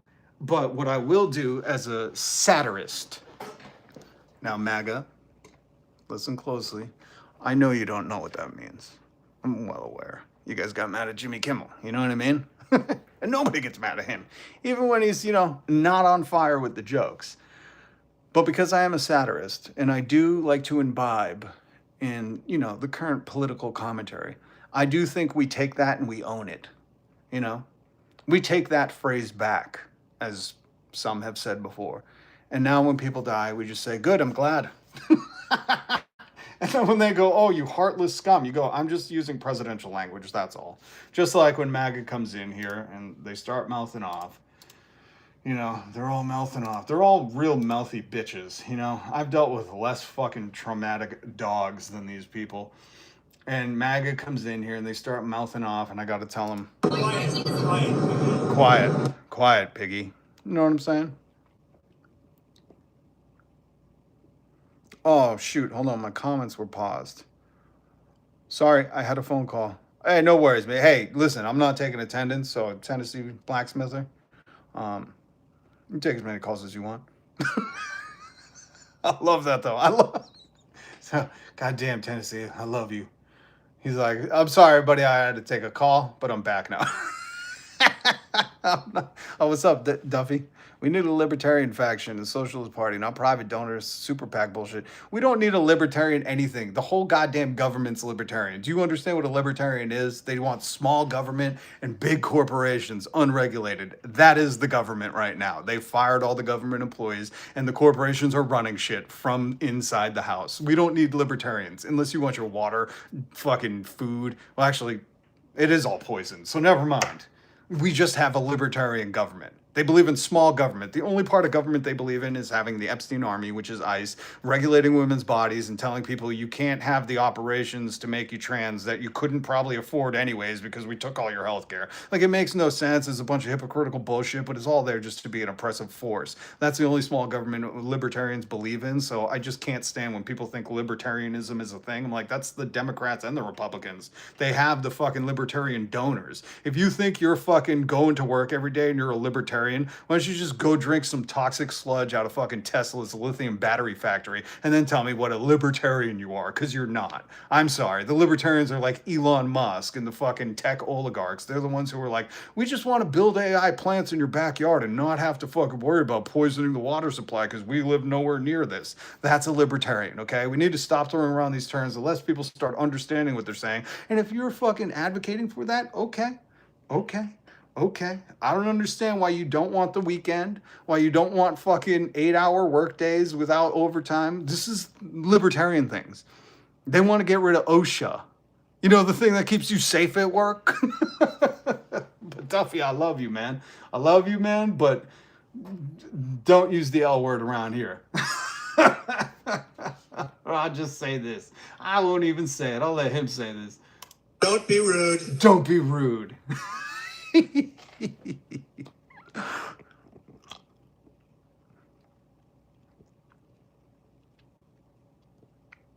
What do I think I'm going to do with no Trump? Oh, you think this problem started and ended with Trump? Trump's just the pimple on the end of the nose, man.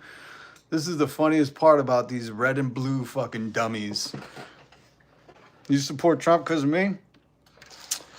Snicky.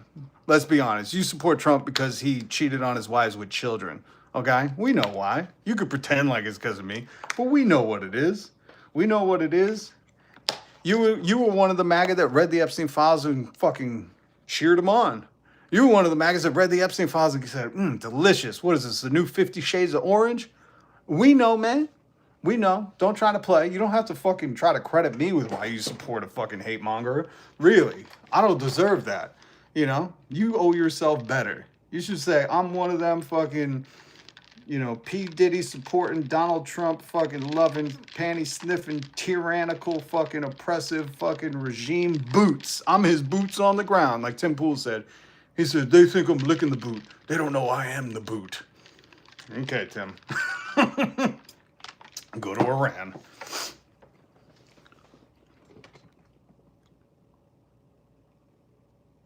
This is this is a commentary channel. Equal time to talk about all of them. Why? Who's saying?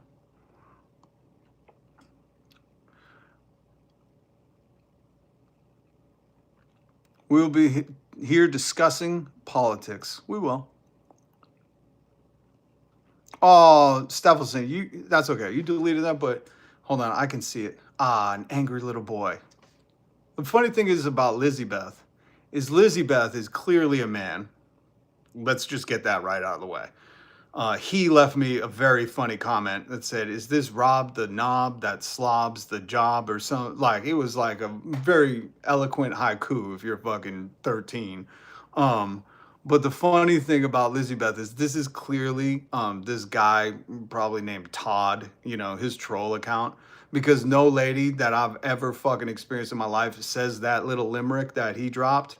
And so it was a clear giveaway because, these people, just like on Twitter when they switched to their black person account and didn't really. And then they're like, I'm a black person who voted for Trump. And they're clearly caught because the internet doesn't forget.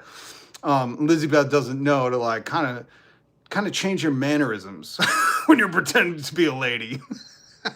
So I adore it, man. I think it's funny. I think it's funny that all these people that hate trans folks are pretending to be trans online. You know what I mean? I kind of love the fucking irony of it. I think it's adorable that all your fake accounts are, a different sex and a different fucking race and a different gender. So that's funny. It's funny to me. And I love calling it out, man. And all you got to do, Lizzie Beth, is prove it. You just go to that Lizzie Beth channel of yours and make a short of what a beautiful young lady you are. That should be easy to do if you're just a beautiful young lady.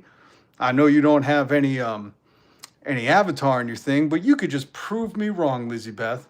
That's all you got to do. Go make a short of you saying you're Lizzie Beth every day for the next week so we know you're not hiring your sister while she's probably tied up in your basement.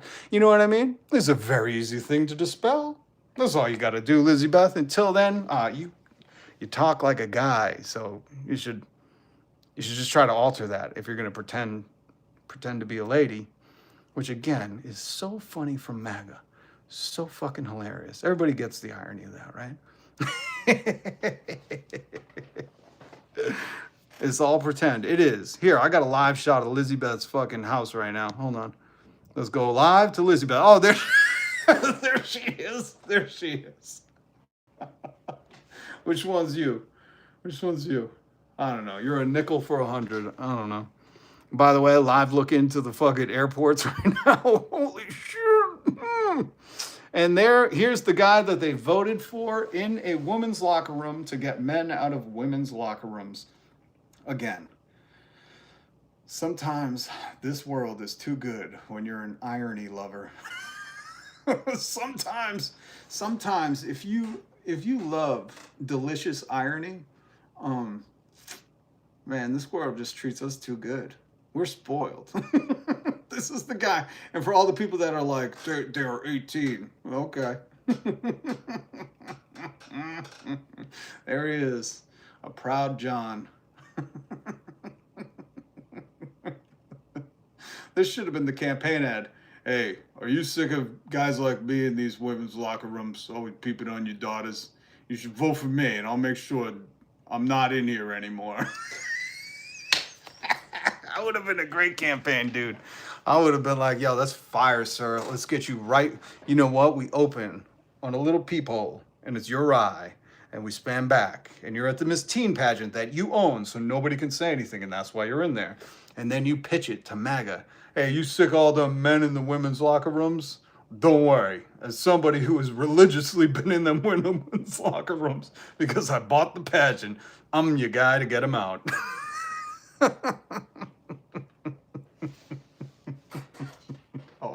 Hold on. MAGA, save your comments. Don't be rude. I'm very sorry, Madame Trump. I'm very sorry. You don't talk against my newsman like that, or you go to hell. That's R.M. Brown saying it. Oh my God. Smoking Blondie. If MAGA isn't insulting me, am I even doing my job right? Oh my God, Jessica the One. Oh my God, not the Miss Teen USA pageant. Oh yeah, I'm bringing it there. Because MAGA, this is the, don't forget, MAGA is hyper fixated on men in women's locker rooms. And who knows that issue better than the creep in the women's locker rooms? Oh my God. Tim, I've been told you need to fuck off. Hey guys. Don't be rude. Oh wait, I think I have live audio from the locker room. Jesus Christ. Okay. Now, nobody ever said this guy was competent, but he's also a rat. And this is essential for you to understand because he does this thing I pointed out all the time when he's like, we have a deal, I think. Or the other day when I was playing the audio where he said, what did he say? He said, when they asked about the sleeper cells or something, and he was like, oh yeah, we got eyes on all of them, I think. You know, which is definitely confident language. When you end a sentence with, we have our eyes on all of them, I think, you totally don't sound like you're 5 and fucking, you know, asking where the fucking Christmas presents are. I think I know where all the Christmas presents are. I think. This dude also always loves to skirt out of responsibility. So I'm just going to leave this photo up because it's funnier. But he says, he calls out Pete, or he says Pete. I think he means Hog. Hog Pete's Breath. He's the Secretary of War because they changed the name from defense to war, which is okay. How insecure do you have to be where you're like, we can't be defense, it's got to be war, man, you can't say defense. Oh God, these guys are so thin-skinned. Language really affects MAGA. You got to understand that. Like, remember the whole like 2016 2015 where they were like, everyone's politically correct, we can't legalize comedy, everything's computer. Legalize comedy. Everything's computer. Remember all that? Well, really what they were telling you is like, we're so affected by words that we have to pretend like that's the big issue. You know, we're going to toughen people up. And I would say like, I don't know.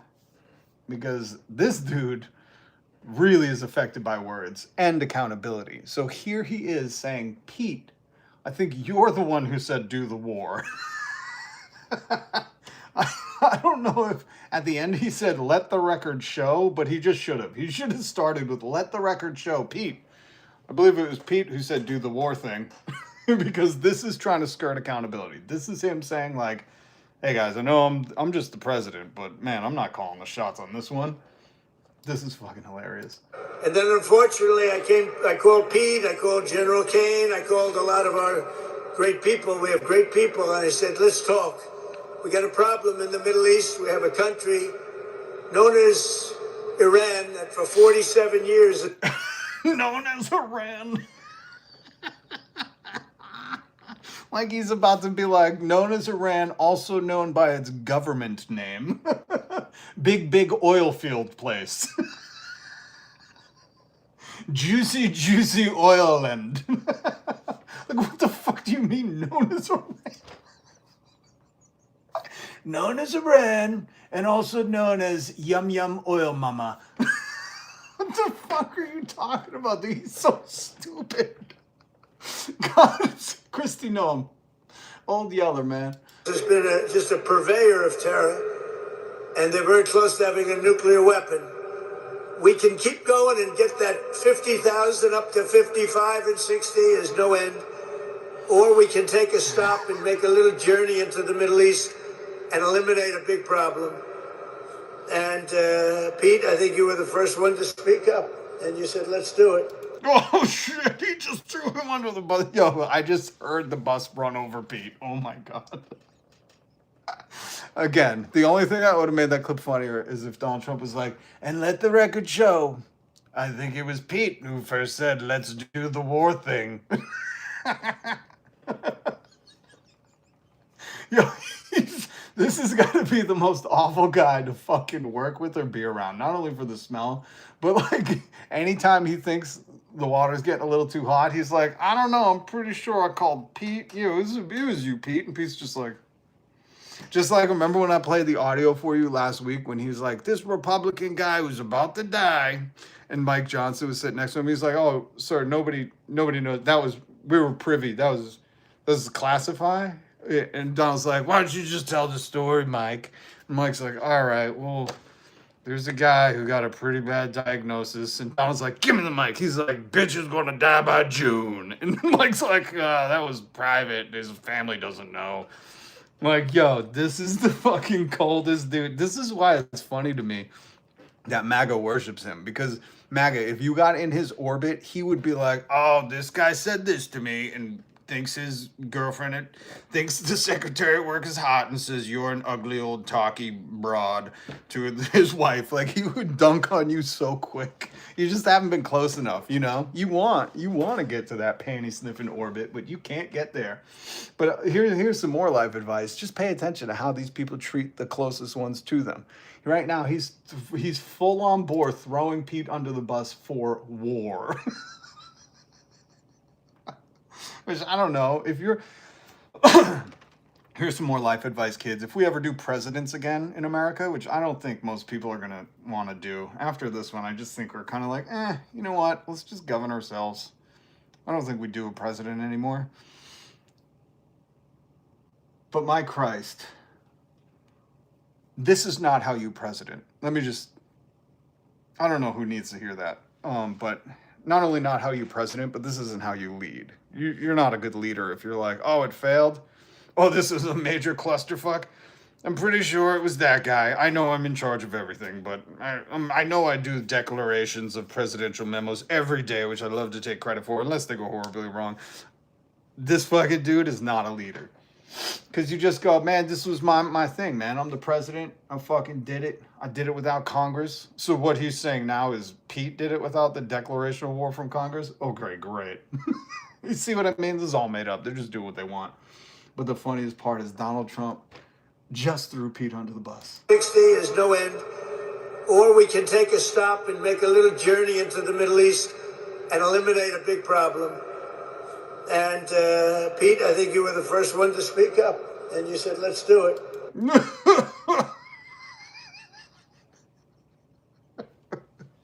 You understand? Oh, Gorb.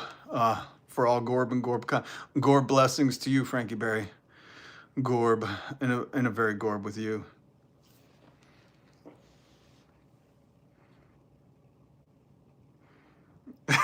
Trump was surprised military had strategy. What's that, Pete? You do the strategies?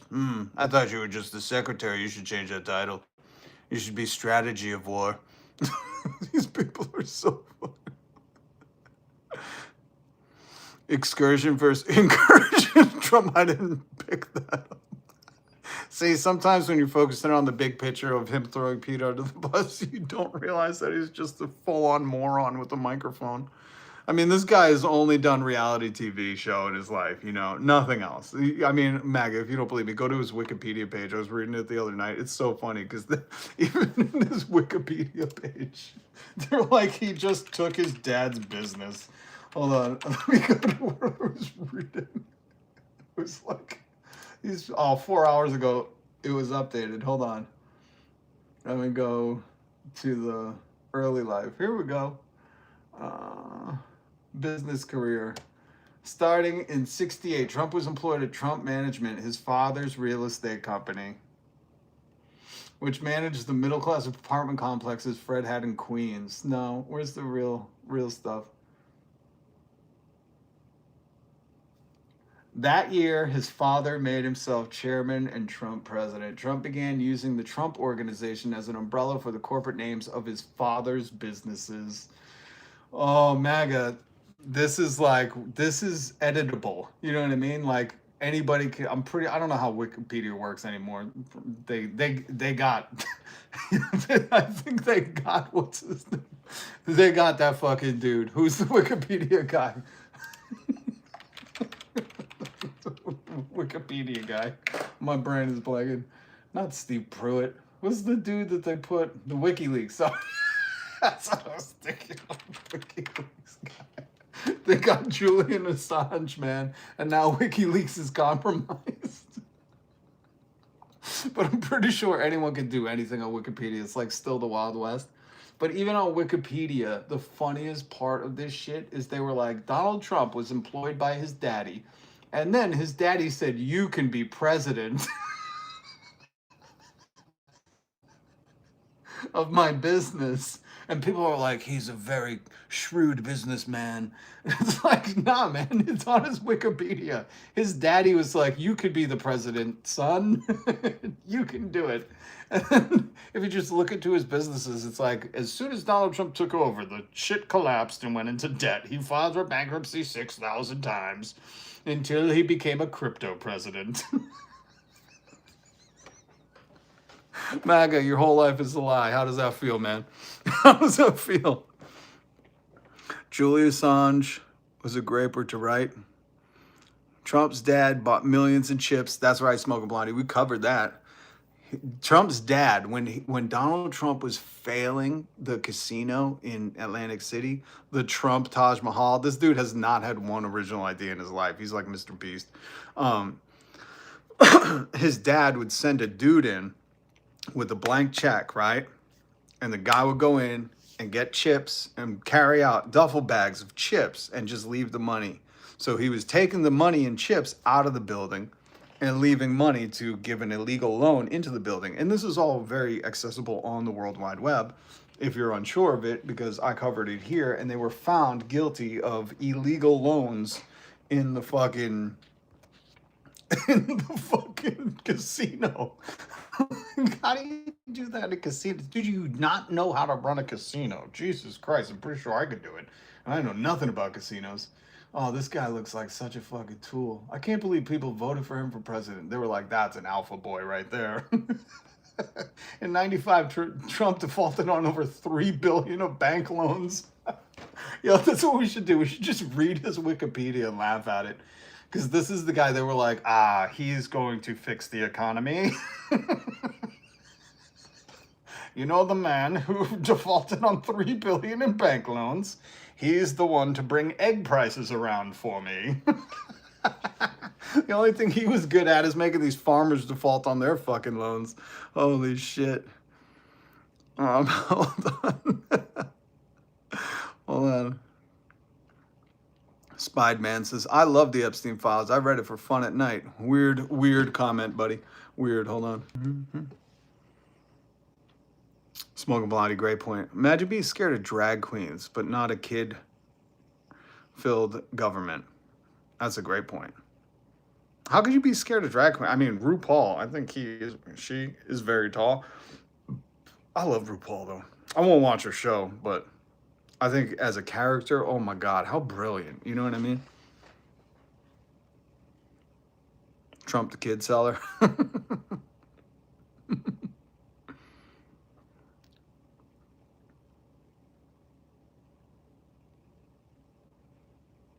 Trump does make heck of a lot of money during his term. He's made so much. He became a billionaire in the president. He got a $400 billion plane from the Qatari government, or Qatari kingdom. FJB. What decade you living in, loser? Who's FJB?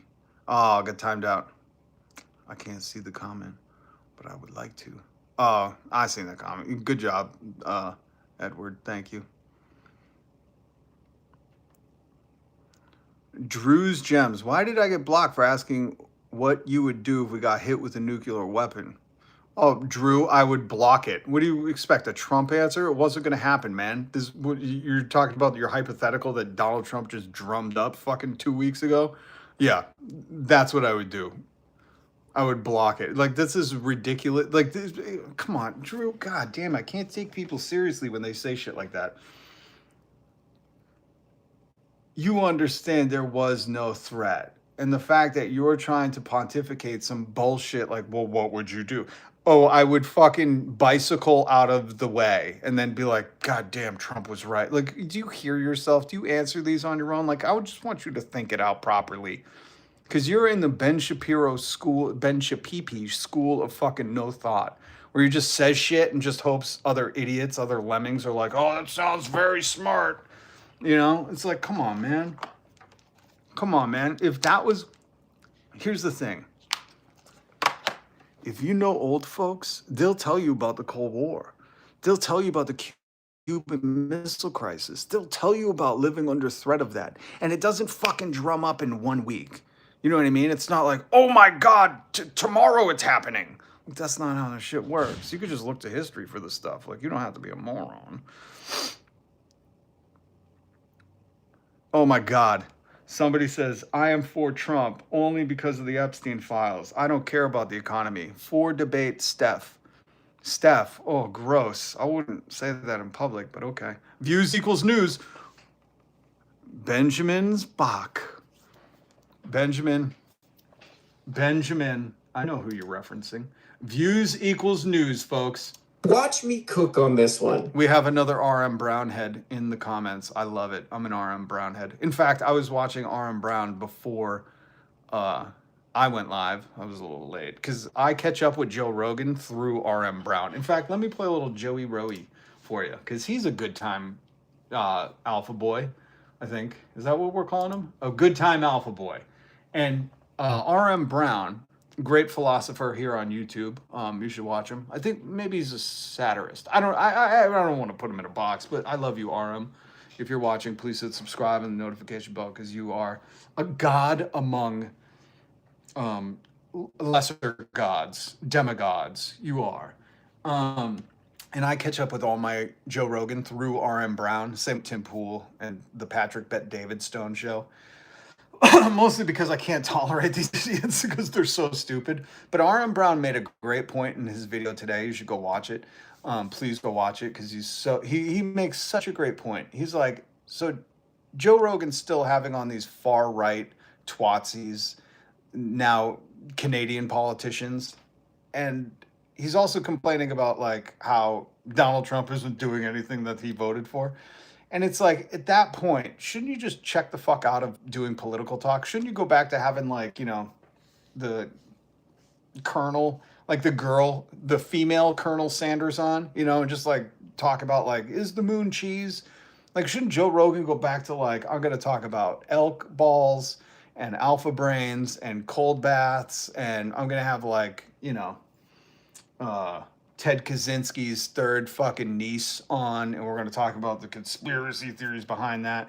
But the fact that Joe Rogan is admittedly to the public been like, oh, this is kind of a mess. You know, he really won't say it because he has to tiptoe around Peter Thiel's leash. But the fact that Joe Rogan's still like diving headfirst, like it's a goddamn fucking sauna, into the political realm just shows you like these people are not serious people and they should not be taken seriously, because if you fucked up so bad is to say like, man, I trusted Donald Trump and he's not doing any things I trusted him to do. It's like, well, maybe you should just quit, you know? You should go back to talking about if the moon is real or whatever he was doing. I couldn't tell you. Here's some of, I guess we'll just anoint him as hypocritical knuckle dragger Joe Rogan. Or these crazy fucking right-wing radical Christian nationalists that think that we're supposed to be over in Israel so that Jesus can come back on a white horse. Oh, I hate to break it to Joe. That's who you voted for, buddy. Were you not? Were you? Oh my God, Joe. Were you like swooning over Donald Trump when you interviewed him? Did you not see all the racists standing behind him?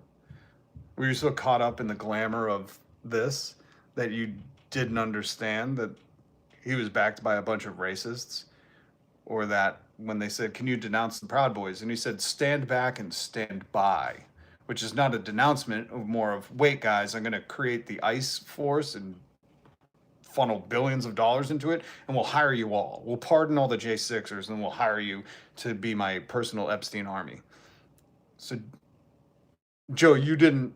Okay, Joe's pretty stupid, but that's okay. Let's hear what else Joe has to say. Have you seen that? Oh, no. Oh, Jamie, pull that story up that I sent you. I could resend it to you if you want. There's a crazy story that was on Yahoo about this guy who's a non-commissioned officer that went to a military debriefing. So it was like an operation readiness meeting or a war meeting. And one of these fucking guys, one of these high-level commanders says, don't be worried because Trump is anointed by Jesus Christ to bring back the return. Oh, no. To bring back Jesus' return on earth.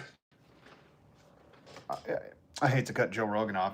Such a thought-provoking fucking philosopher of the modern day.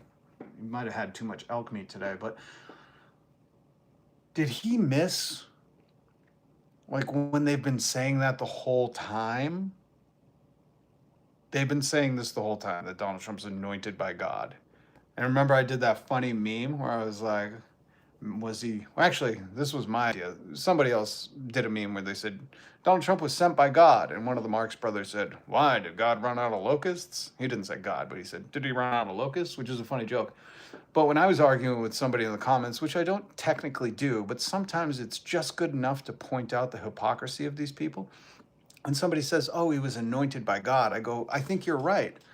This pervert was anointed by God to come here and show us all the fake Christians. Because anybody who can worship this has to be a fake Christian. You understand? So they think he was anointed by God to, I don't know, Armageddon. But the truth is, if they want to believe, he was anointed by God to bring out all the cult followers, all the people who would worship, let's say, a golden calf. Okay, let's just say that. I don't know if that has any biblical reference. Maybe it does. You could look it up. To find out who the fuck was not a real Christian. And if that's your theory on Donald Trump being anointed by God, then I'm all in on it. Because he really brought out the worst of the worst. You know what I mean? I think it was James Tallarico who was even saying, you know what upsets God? Hold on, let's get some... Oh, I got a new meme for you, too. Where is the James Tallarico thing? Did I delete it? Nope. So, I mean, if you think Donald was anointed by God, I think he was, to bring out all the faux Christians, to show the hypocrisy of the world, you know? Because what really insults Jesus is kicking the sick off their health care, bombing school children, deporting moms, covering up the Epstein files, you know? So I think they're right. When they say Donald Trump anointed by God, so you're goddamn right. He meant to make all the fucking rats come out from under the rocks and say, oh, I'm doing it in the name of the Lord, when it's like, doing what? The thing God said not to do? I totally agree. I totally agree with you. I think he came to bring this guy so everyone could say, woe to these hypocrites. By the way, you guys see the new meme that dropped? Pinocchio! This might have to be tomorrow's, what's it called, thumbnail? Pinocchio! That's funny as shit, right? Hey, MAGA, don't get mad. I'm pretty sure it was Elon Musk who said comedy's legal. Legalize comedy. Okay, so what, do you not have a sense of humor? Get in the comments if you don't have a sense of humor. All right, Joe, tell us about more of how shocked you are that people are saying Donald Trump was anointed by God. Commander claimed Trump was anointed by Jesus to cause Armageddon to justify the Iran tax. Wow. Mark Normand, what a pathetic fucking. All you hear in Joe Rogan interviews now is like, "Wow, yes, sir." See, that's like up there with Allah will protect me. Exactly. It's the same shit. It's the same shit. It's just coming from a different religion. Yeah, but it's yeah. the same mindset. So this story happened 2 weeks ago when the war started, and this is just hilarious that Joe Rogan just now, like, you know, if you're this dumb, you shouldn't be in politics. Well, I guess you're birds of a feather, you know. But it's just so funny that Joe Rogan still thinks he's a very serious boy talking about politics. But somehow this whole anointed by God thing slipped his fucking mind when he was getting Donald Trump elected. Where is... I want to play some of that R.M. Brown, because R.M. Brown is so good. So good with it. Here we go. Joe Rogan shows totally Investment demonic. tax. Shut your fucking mouth.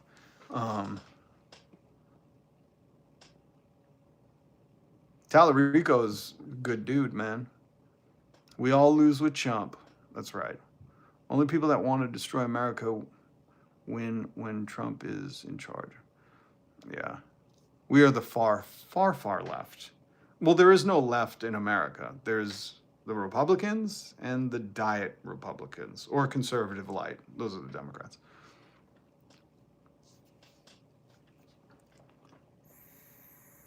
Trump for never. 100%. 100%. It's just like Alex Karp, the CEO of Palantir. He has a house in New Hampshire, if you didn't know. And New Hampshire is kind of like the far south of the deep north, if that makes any sense. Like, there's MAGA up in New Hampshire. They're ass backwards. They're like one of the New England states that is totally not New England. Hold on. Let me get to the Joe Rogan thing. But check out R.M. Brown. He's so fucking good. He's so good. You should have been the prime minister in Canada, I think. This app that she's learning French. But it's just an amazing place. It's a great country. And to see it go the way it's been going and sliding the way it's been happening over the last X amount of years. There's just so many things that concern me. This is the funniest part. And listen, R.M. Brown, you do a spectacular commentary, no critiques. My Akissa Chef 5-star on the, what is the thing? The Goodyear? Is it Goodyear? It's like a tire on the chef. What's the chef rating system? Hold on. Chef rating system. There it is. What is the chef? No. The rating system for restaurants. Not in America. I mean, like Michelin. I wanted to call it Goodyear. It was Michelin, the Michelin Man. So I have zero critiques, R.M. Brown, but I just wanted to point out that when Joe Rogan says this absolute garbage and nonsense, I want to point out how I hear this to you. So you can, decode this knuckle-dragging fake talk for yourself. The way it's been going and sliding, the way it's been happening over the last X amount of years. There's just so many things that concern me. Joe Rogan, very concerned about how Canada has been sliding over the past few years. Sliding into what? Capitalist utopia? Homelessness? Is their healthcare getting worse? Because I know people complain about long lines even though their healthcare is paid for by their taxes, or they could choose to have private healthcare. What really, this is the question I pose to you. What does Joe Rogan, 100 millionaire who does not live in Canada, have concerns about Canada? I would love to fucking know what's keeping Joe Rogan up at night, concerned about Canada sliding. And do you notice how he didn't give you anything besides just his concern of it sliding? Like, this is the fucking abstract language that not only Joe Rogan uses, but Donald Trump uses. These superlatives and just, things are sliding into the muck and I'm very concerned. Joe Rogan, the guy who owns I don't know how many acres of Elkland in Texas, has a mega yacht with a huge bouncy fucking slide on it, who's best friends with Peter Thiel and many billionaires. He's really concerned about the Canadians. Am I supposed to get this right? Or is this all to pander to the fucking far-right twatsy he has in studio so they can, again, espout some bullshit fucking culture war shit and then pretend like, oh, if we don't do something about these litter boxes, all the kids are going to be gay trans. You know, it's garbage. This is garbage for your brain. Everybody understands that, right? Because Joe Rogan, the multi-hundred millionaire, doesn't stay up at night worried about Canada. I'm sorry. If anybody watched Joe Rogan and thought, man, that Joe Rogan, he's such a good guy. He's always concerned about all these countries that, you know, he doesn't live in. He's very concerned about them. He's really in, what's the word that Elon Musk used and he said is going to be the death of society? Empathy. It turns out Joe Rogan has so much empathy for Canada. Isn't that weird? How when you break it down like that, like Joe Rogan, are you saying you're empathetic to the Canadian struggle and you're very concerned about it? Let's listen. You tell me if this sounds like Joe Rogan has empathy. Now, if you're wondering why I'm harping on that word, Elon Musk came on Joe Rogan's show and said, you know, empathy is going to be the downfall of society. And Joe was like, yeah, I do a lot of push-ups or some shit. I don't know. It was all bogus. But these are like toddlers, you know, pretending to know big boy things. And they're, guys, this is the He-Man Women Haters Club. And we're very, very smart men. We're the smart men. That's why we take the alpha brain pills and we only eat elk. But just listen. Tell me if this doesn't sound like Joe Rogan. I mean, I hope Elon Musk doesn't catch wind of this. You know, because Elon Musk might be very sad to hear Joe Rogan is empathetic to Canada. The way it's been going and sliding, the way it's been happening over the last X amount of years. Okay. There's just so many things that concern me.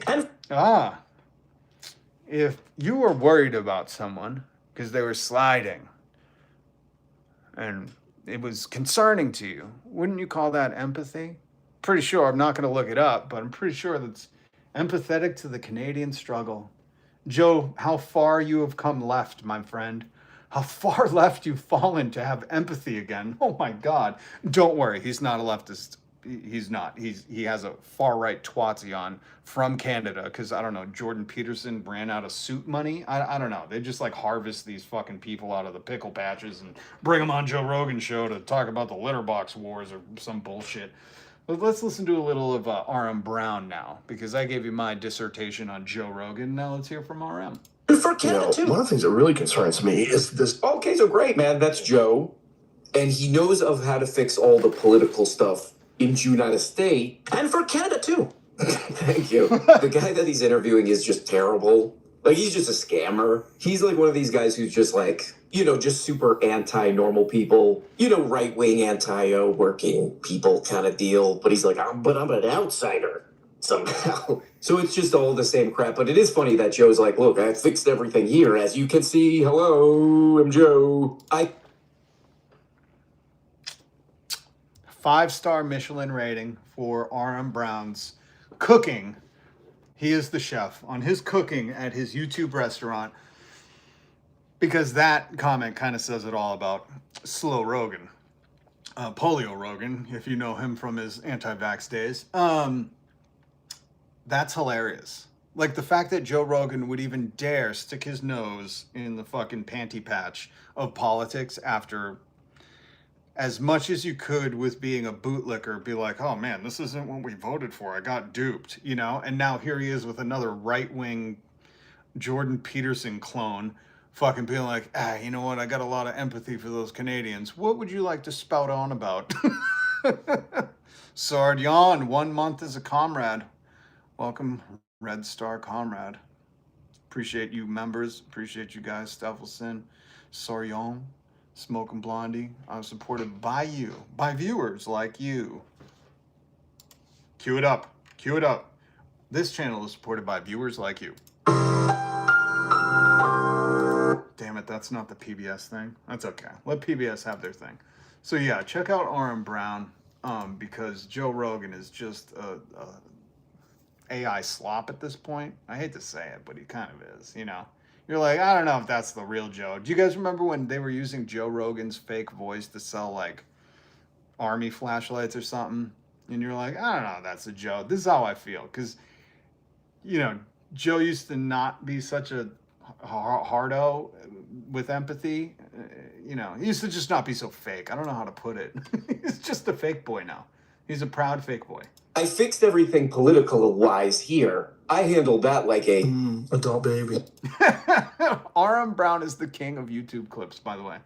The fucking clips he pulled, that's one of the things I will still steer from RM Brown when I get this show up and running and we're making some good capitalist moolah. That's right. That's right. Get in the comments, MAGA, and be like, oh, how dare he make money in capitalist America if he's a socialist. Yeah. Go show off your fucking intellect in the comments. That is one thing I'll steal from RM Brown. He has the most delicious sound bites you've ever thought of.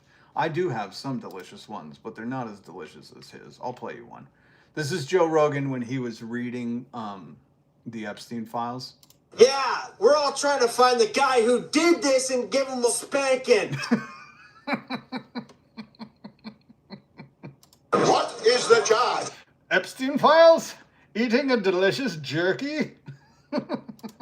I'm just not as good as RM Brown, but even Netflix is better value. Ooh, better value than what?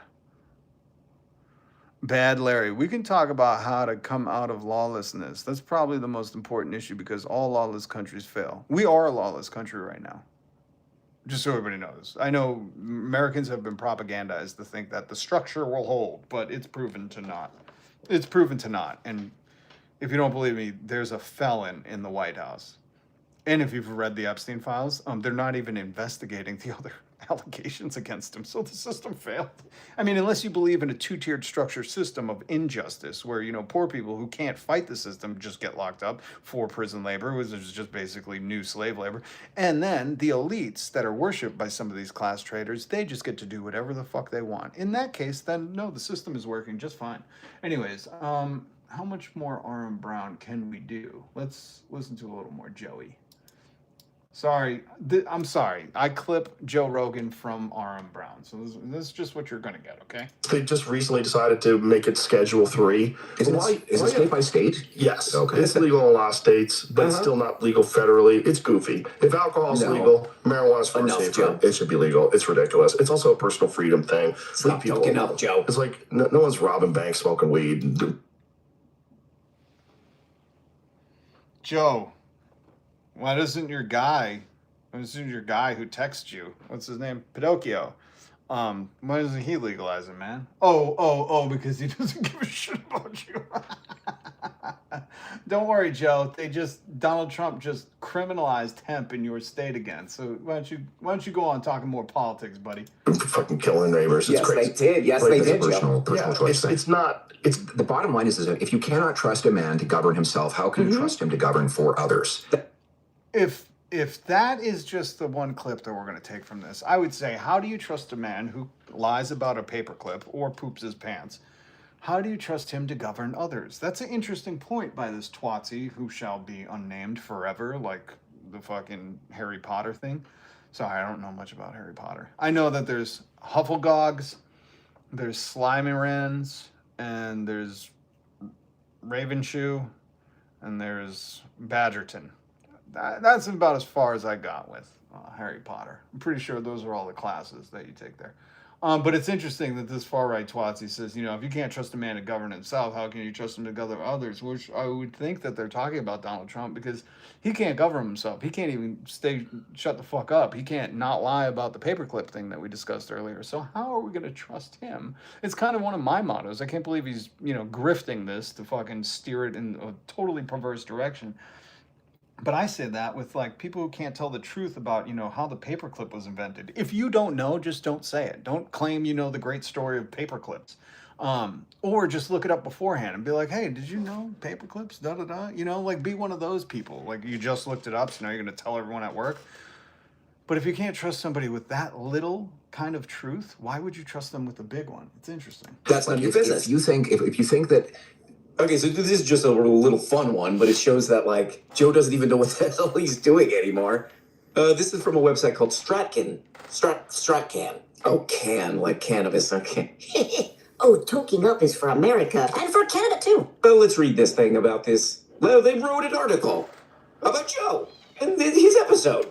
Adult baby. Joe got so high once that he saw a Adult baby. He thought it was a rotisserie chicken because he had the munchies, man. The surprising part for Canadians who don't have the political memory of a gnat, hey, check the Attitude article. Was Polivier, how do you say this guy's name? Polivere's agreement with Joe on the topic and principles of cannabis legalization. Despite Polivere's agreement with Rogan, Joe, that the government should not be preventing people from consuming something like cannabis, cheeseburgers, or whiskey, he and his entire party, save for one who was punished for it, voted against legalizing. Adult baby. This is what I mean. It's like, here, there's so many, please don't burp on the live stream, thank you.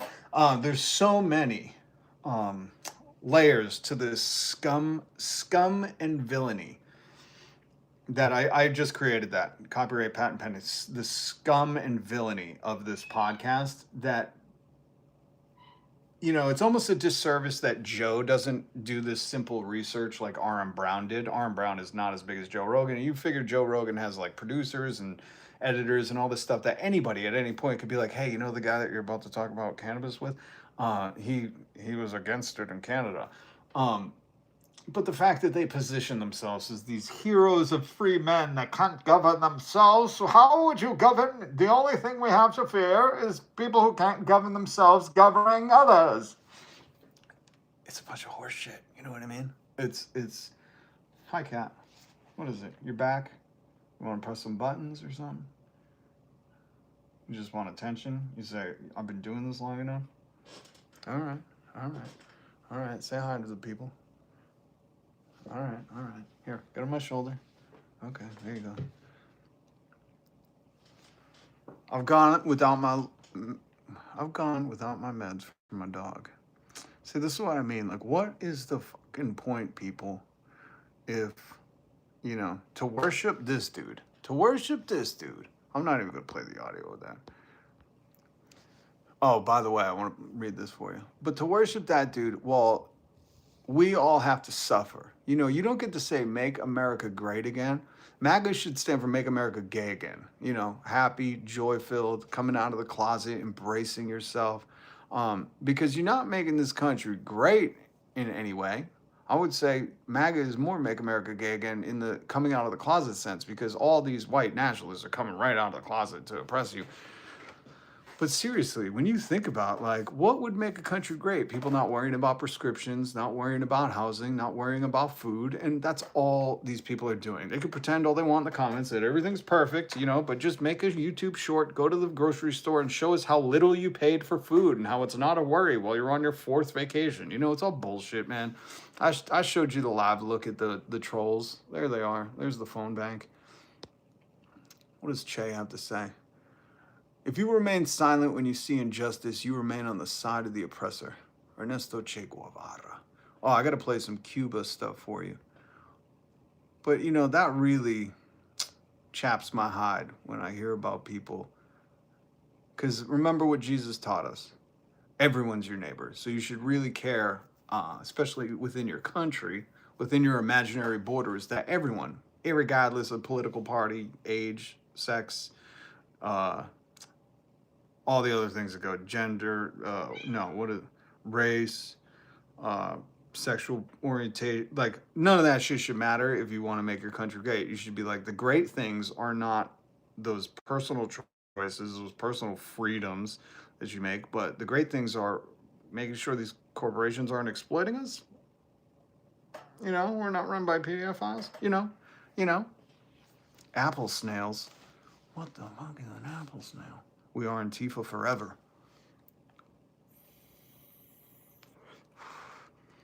Somebody says, why waste your time in a live? Live your life to the fullest. Huh? Nobody in America can live their life to the fullest. Do you not comprehend what I'm saying? People voted about the price of egg. People complain the price of gas. You ain't living there. Listen, no motherfucker that I've ever met is like, I'm living my life to the fullest, hoping that gas drops 14 cents. Come here. You wanted to come over here. You're not going to have it both ways. You keep doing this. I will come and hang out with you in a little bit. This damn cat. So, a married cat agrees. That's right.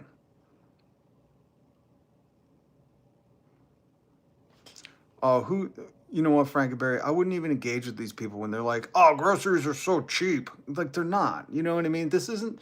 Here's the thing: you don't need to. We don't need to buy into their narrative. You don't need to do the Ben Shapiro like, "Oh, I'm gonna debate idiots so I look smarter." Guys, America as a whole is almost living paycheck to paycheck. You know what I mean? Like these people don't get to say like, "Oh, egg is so expensive," and then turn around and be like, "Egg is now the cheapest ever." It's like this, it's just not the truth. And on top of that, it's just not reality. So again, let's take a live look into these people who keep saying this. Let's see. I would guess this is somewhere in Russia. You know, be an anarchist, 100%. Do it. Don't like socialism? Don't call 911. And don't support our military. What do you think our military is? It's redistributed wealth from us. Fuck, man.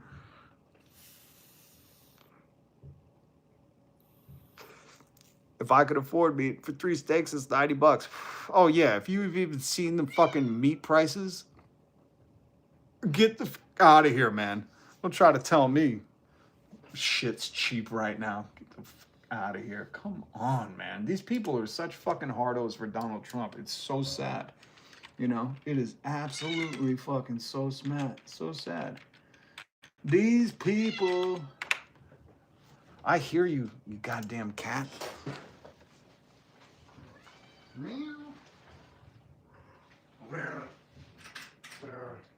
Listen, I'm gonna come out and hang out with you in a few minutes. Okay? I love you, but you're a troublemaker. Sorry, that cat is like obsessed with me. Oh, what it is. Cage, what's up, Cage, Shadow Man? Oh, thank you for this $20 super chat. Holy moker. I'm supported by viewers like you. Thank you for the super chat. Appreciate you, Cage. Trump stands for exclusion, privilege, entitlement, hierarchy, authoritarianism, retribution, blood sacrifice, hoarding of material, divine authority, everything Jesus rebelled against. He's an agent of Antichrist. I couldn't agree with that more. I want to like that comment too. And tyranny. I would say the only thing left off that list is tyranny. That's a pretty good list, though. Hoarding of material, 100. Divine authority. That's the unquestionable. This is what it is. I can say whatever, you know, and it is. It's nothing that fucking. But that's why I say when people, Cage, I don't know if you were in here when people say Donald Trump was ordained or anointed by God. I say you're right. You're right. He was to expose all the fake Christians. Anybody who backs this man. The man who is like, I'm just going to take those Medicare subsidies and old people will die. We played the audio on C-SPAN or MSN. I forget what it was. Where the lady was like, you know, under Biden, I had $66 a month of SNAP. And she's like, then Trump cut it down to 24 and now it's at 11. And she said, and I just got rid of it. And I've lost 28 pounds. And my doctor's worried about me and I'm going to starve to death. Like that. In what fucking book of the Bible are you reading? Jesus was like, you know what? We take the fish and bread from these people and we hoard it for ourselves. You know what I mean? It's the total hypocrisy. The only thing I'll agree with them is if God ordained him to be in charge, then God did it so he could be like, I need all them fake Christians to show themselves right now. All of you. Come out, wear a red hat so I can identify you. All right, good. You're all going to hell. You know, they don't like that. They don't like that. They think in their mind, they're like, oh, he's anointed by God, so Jesus can recognize us. Jesus can recognize you because you're wearing that dumb hat so he can send you straight to hell. It's going to match the color of your hat. Don't worry. You're going to be fitting right in. Worked 73 hours last week and the check's already gone. See, this is the shit that I can't stand. When people go, oh, this guy's crashing out. Yeah, if you heard of another fucking American working 73 hours and the check's already gone, and this is not a fucking uncommon thing. I work with people who have multiple jobs, who don't have a fucking day off. You know what I mean? And I say, what is great about this? What fucking country is good where you got to work 7 days a week just to fucking barely get by? Folks, wake the fuck up. There is no short-term gain for long-term fucking gain or whatever they're saying, short-term pain. They're saying like do legs day and then you'll be able to run farther or something. Like that doesn't exist, man. If you're hoping for that, hold your breath, okay? Because you might do us all a favor fucking when that time comes. But the thing is like this doesn't get better. This doesn't. They're not promising you healthcare. They're not promising you low gas prices. In fact, once the gas stays up, they're probably going to keep it there. It's just going to be that from now on. It's just like everything else that they've undone and fucking wrecked. They're just going to go, well, that's the whole game, man. They want you to go along with it. They want you to be obedient in advance. And you never do that with tyrants. Did you guys learn nothing from the founding of this country? We weren't like, you're going to tax all that shit? All right, fine. You know what? It's short-term pain, long-term gain. Was that the motto of the revolution? 1775, Lexington Green. Did they just move out of the way? And they were like, hey, guys. I know they're taxing us without representation, but have you ever heard this channel I watch called News on the Common? And they're saying short-term pain, long-term gain. So I think we just let King George do what he wants. Like, you guys are fucking herbs, man.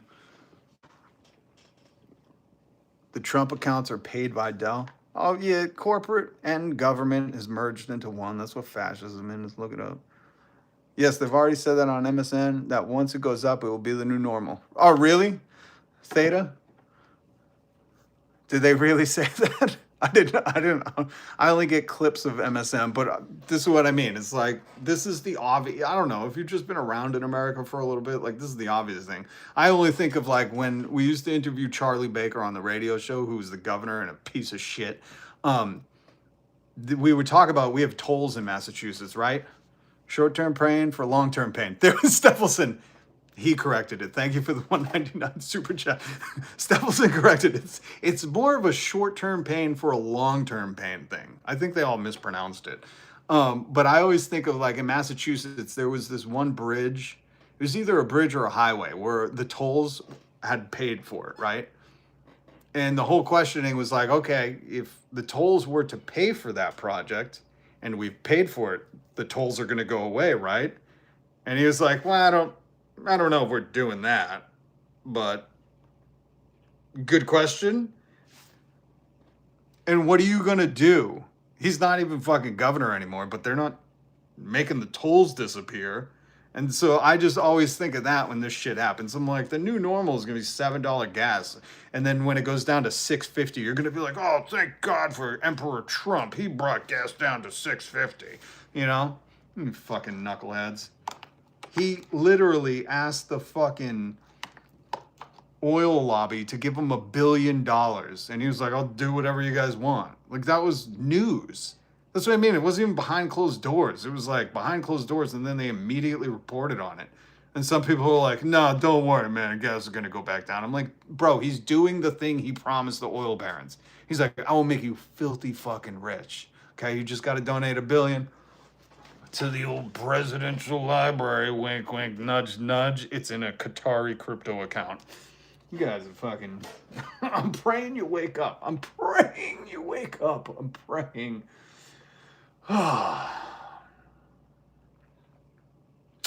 Well, he is committing crimes in front of us. That's what I mean. It's like they all these criminals kind of came out of the closet. They realized, and once they said might makes right and it's the law of the jungle, they were like, oh shit, wait, we control the DOJ, the military, the FBI, the CIA, the fucking Democrats, the corporations. We control it all. That's why the funniest thing is when you see them being like, oh, look at what Democrats did. It's like, dude, the Democrats literally don't even have spines, never mind power. You know, like, this is a Republican far-right twatsy government right now. You know? And that's what made them comfortable. They were like, oh, shit, we could just come out and say whatever we want and no one's going to hold us accountable? Like, think about that. They even released allegations against Donald Trump, and they were in the Epstein files. And his DOJ, Cash App Patel, was like, nah, we're not investigating. We don't have anything to investigate. It's like, bro, if any of these allegations were against black people, poor people, women, minority, like, you just name it. If this was like a trans furry fucking person, like, the whole FBI would be doing fucking memes of it. You know what I mean? They'd be creating AI videos of how they caught him. See the hypocrisy? Do you see that this is a fucking war of class that the rich, entitled fucking elites have levied and waged against you? There's no war in Iran, folks. This is a class war. Wake up. Oh, God. Wake up. I have a tiny, tiny German Shepherd. Oh, that's my favorite. German Shepherds are the most amazing dogs. Wait a minute. Who the fuck did you just say, Cecilia? You watch your goddamn mouth. Smoking Blondie is a bot. I muted you. Let me be very clear, Cecilia. I made you quiet. Oh, thank you for the 99-cent super chat, Pink Fur. Appreciate you. Good to see you. Subbed. Thank you, Two Wheel Pursuits. I'd hate to see you in four wheels. Treat that like button as you would a Twanty's face. And punch it. Thank you. Shelvet Underground's here? Oh, I didn't see. Oh, there you is. There you is. Good to see you. And Cage, thank you for that super chat. That's huge. Proliferate the proletariat. Yeah. All power to all people. You called me, so you're my only guidance in this simulation. Is it a simulation? If this is a simulation, this simulation sucks. I want to redo. Restart, go to the lobby. Sup? Good to see you, man. I'm glad you made it. Should or shouldn't be paid for with tax dollars? Fuck yeah, all healthcare should be paid for with tax dollars. And Mandy, you're gonna go, well, not in my backyard. And I'm gonna tell you what, it doesn't even have to be your tax dollars. You probably make less than 100 grand a year. So I'm gonna say you shouldn't be taxed, that we should just tax the billionaires. Like Warren Buffett said, if we tax the corporations and the billionaires at the rate that we used to in the 50s and 60s and 40s, guess what? None of us would be paying taxes. Never again. No income tax. That's Warren Buffett saying that, and I played the audio for you. So amen to that shit. Say it loud. It. Sorry. Bad dad joke. Sorry. Say it loud. Get it? It. Okay. No. Can't deal with you guys. You young heads. You young heads. Listen. Smoking Blondie has some new music out. Okay. That makes too much sense. What's up, Mama Bear? Good to see you. We like the dad jokes. Okay. Okay. Well, you guys are much different than my kids. Okay.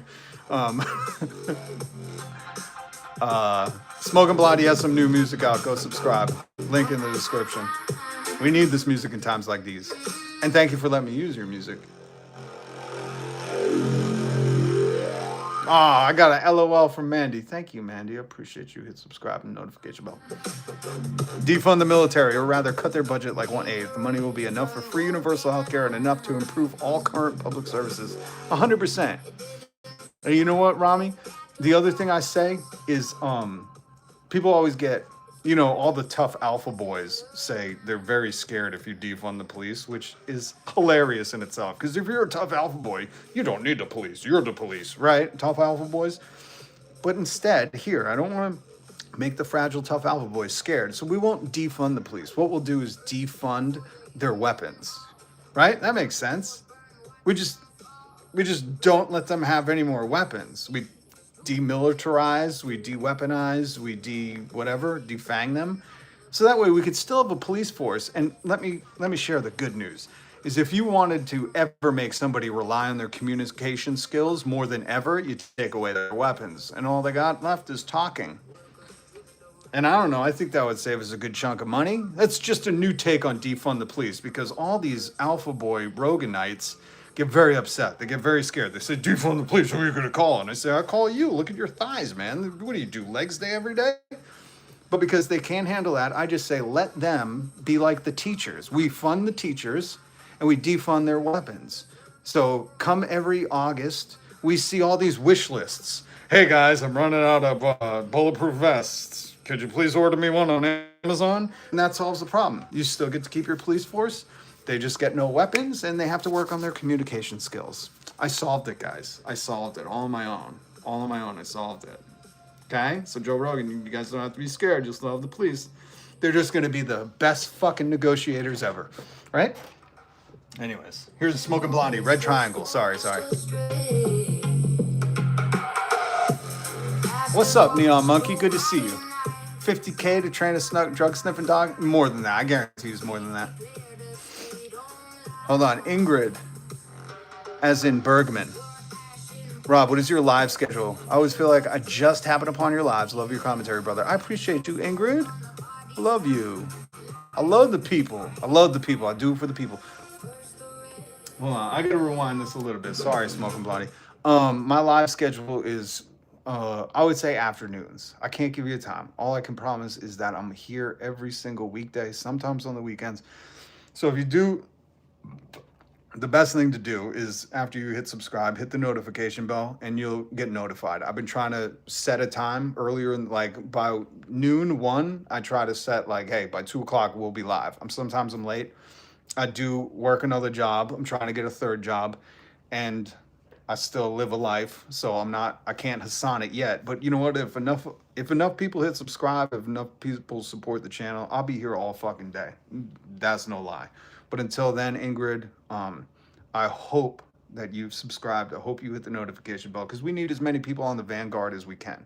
You know, this is not a fucking, we don't have a hero complex here. This ain't about me. This is about us, unity and community. And the only way we're getting forward is enough people pushing in the same direction. Free healthcare, $66 minimum wage, 4-day weekends, 15-hour work week, fucking tax the billionaires into extinction. They can live off of $999 million. And if they can't, then guess what? They're living outside their means. And then if they keep complaining, we will just seize their assets and exile them to Epstein Island because they loved it so much. Elon wanted to go on Christmas morning and he's got like 4,000 kids. So Ingrid, I hope you join us again. Danielle from Hell. Interesting name. I don't know if I like that name yet.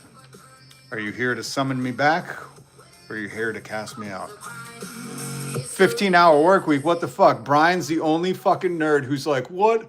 I want to work 500 hours. Like, Brian, guess what? For all the nerds who don't have friends or want to create art, you can work 7 days a week. We don't give a shit. Nobody's going to miss you. But for the rest of us, 15-hour work week. And if you think I'm crazy, here's the beautiful thing, Brian. You can read about history. I love to educate people. Brian, this is Rucker Bregman's book, Utopia for Realists. It's very cheap if you find it in a used store. And you could get this for yourself. And you can read about how Henry Ford and Tom Kellogg thought in the year 2022 we'd be working 15-hour weeks. Do you see that right up in the corner? He mentions that for a reason. So there you go, stupid. You've been exploited into fucking working too much. And you're the only one in my fucking chat going, what? You're going to only let me work 15 hours? Yeah, $66 minimum wage. Don't worry, buddy. We're going to guarantee 4 fucking vacations a year, maybe 8. I don't know. Guaranteed sick time, guaranteed paid time off, guaranteed fucking parental leave. So if you have a kid for 5 years, the government and the corporations pay you to stay home and raise your kids because Republicans have been chirping on this thing like family's so important. Where are the parents? Well, they're all at work, you fucking noobs. Guaranteed parental leave, let people have kids, stay at home for 5 years, then they go to pre-K, which will redo the whole fucking educational system. But seriously, man, I don't get the people that are fucking complaining about working too little. You've got privilege if you're saying that shit, okay? Smoking Blondie.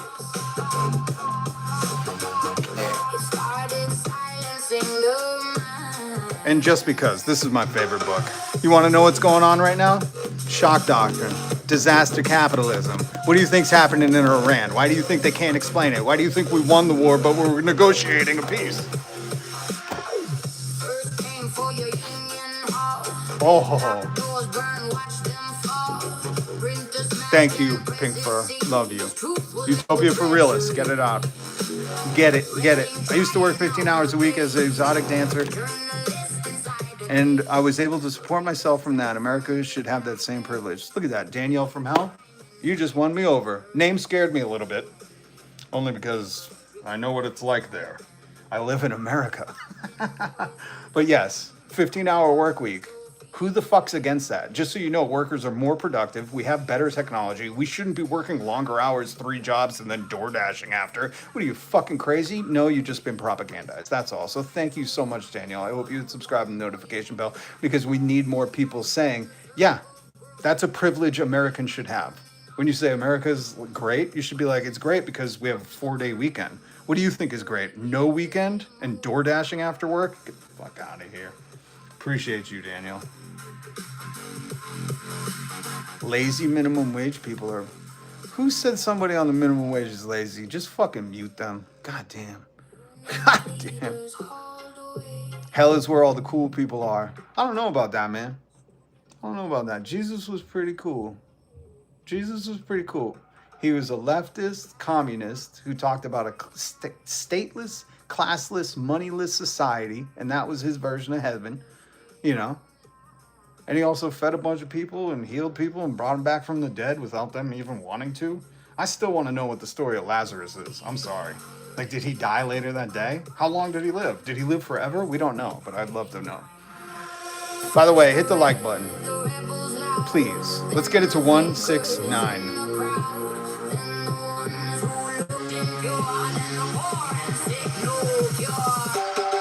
Hell is where everyone that would abandon you at the slightest inconvenience. I'll pass. Delta, I got news for you. We're living in hell. My grandmother works 3 jobs. She owns a company, works as a government accountant, and directs tournaments. She's in constant state of struggle, breaking down, and we're still struggling. See, that's the stuff I can't stand.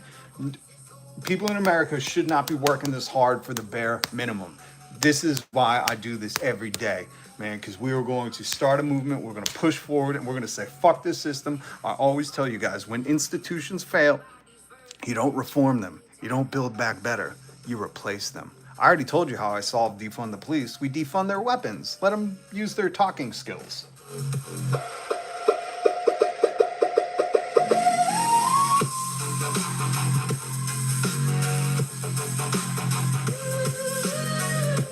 Pink first. Stop drinking coffee and work more hours. You'll be a billionaire. Everyone knows this. Duh. We should not have to work 70, 80-hour weeks and then have 5 side gigs just to pay the rent. Amen. But bro, if all the people who claim to be religious and believe they're going to heaven actually are, I can't imagine spending eternity with them as neighbors and shove it underground. I can confidently tell you the people that claim to be religious and worship Donald Trump are not going to heaven. If you haven't heard my take, when they say he was anointed and ordained by God, I say he was. Because God needed to bring out all the fake Christians and make them wear a red hat so he knows who to send to hell. I started living in my car 5 years ago because I won't be manipulated and paying $2,000 for rent when the same rent was $950 at one point. This is what I'll talk to that point forever. You see the rents jump up, no new amenities, no new building, no new fucking anything, but they just jump the rent up. Cabbage Farmer is spending his time in a channel he doesn't like, hearing points that he can't unhear while supporting the Epstein class. Interesting, Cabbage Farmer. I hope you don't lose your farm, even though that's what you voted for. And some people will say, have the day you voted for. But I say, you shouldn't have to struggle either, man. That's the difference between you and me. You can call me a loser all you want, but I'm still fighting for your rights as a fucking working class person in this country. So understand that. I see 4-story condos, $700K. Good God. Good God.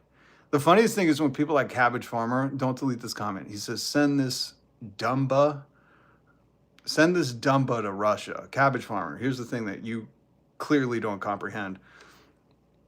You want a Russian fucking dictator. You would be happier in China or Russia, where a place where you can't dissent or they'll poison you, where you can't say anything against their King Vlad, and you just have to obey. That's what you're wanting here in America. And that's what Donald Trump's doing for you, actually. He's very much making this the United States of Russia.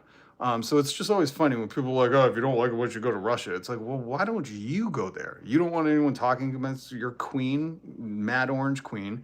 You don't want anybody fucking saying anything that fucking could offend you. And trust me, if you're on Vladimir Putin's side in Russia, you'll be very happy there, you know? I think he doesn't like all the people you don't like either. So, bro, you should look into it. Trump literally said he admires them. Well, Donald Trump had Vladimir Putin over and then, like, saluted him. Just like he did the North Korean generals. It's just a joke. Cabbage, don't fucking pretend like you dislike Trump. Get out of here. You love the Epstein class. This is what you do all day. You get into people's live stream, in their comments, and you're like, oh, what a baby. He's trying to fix things. This is stupid. I want to work 40 hours a week. Anyways, I got to get back to DoorDashing. All right, guys. This cat will not leave me alone. I need to go spend time with it. I love you all. Thank you guys so much for the super chats. Thank you guys for being members, especially Sarjan for 1 month. He is a PDF file lover. And listen, I don't read comments from people with avatars, nothing, and then their name is @user. Like here, I know who you are. Let me show you. I found you out. @user, a very reliable source named @user. Like, man, put a little effort into your troll bot account, man. Like, get a name, get an AI avatar. Like, come on, man, put some work. You're lazy. You're lazy. You guys rock. I subscribe. I promise. I'm benevolent force. I appreciate that. You never know. You never know. Wait, what do you support? Why am I getting yelled at? Well, what did you say? Cry on YouTube? Oh, never mind, @user. Sorry. Hey, one of the good guys. Cry on YouTube or have a discussion about it. I see 500 Trump love channels daily. Oh, my bad. Hold on. Let me take a minute before anybody goes. Let me take a minute to say I'm sorry, @user. Usually those accounts are not in favor of me saying you shouldn't work more. Cabbage Farmer, I do agree. Schizophrenia is wild, and Donald Trump needs to get it looked at. He can afford the fucking medications like we can't. Does anybody remember when Donald Trump was like, "Hey, you're gonna get prescriptions for 1,500% off"?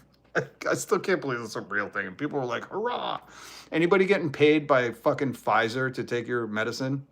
Is Eli Lilly paying you to take insulin? You understand how fucking stupid you are to have to believe that, right? Anyways.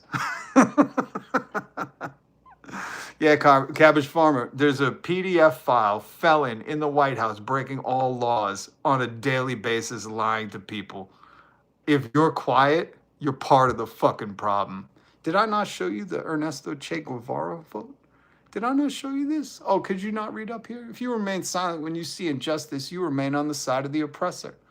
Thank you, Che. What a handsome man. What a handsome, beautiful man. Oh, shit. Actually, hold on. Cuba.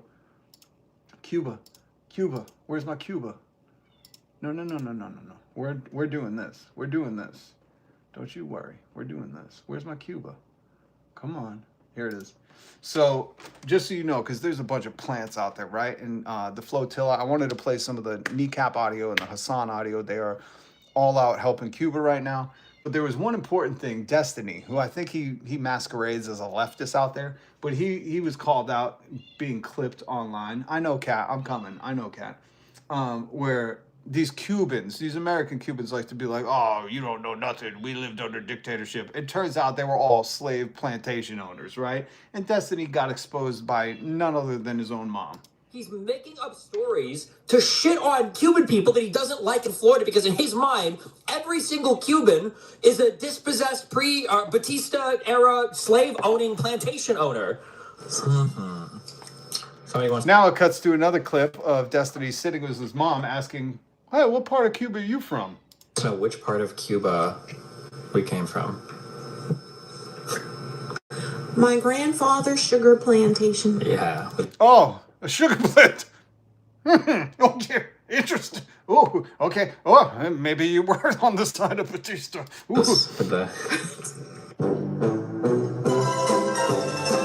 There we go. I didn't want to not leave you with that, folks. Okay. See you guys tomorrow. Staffelson, Smoking Blondie. Go subscribe to Smoking Blondie. Frankenberry.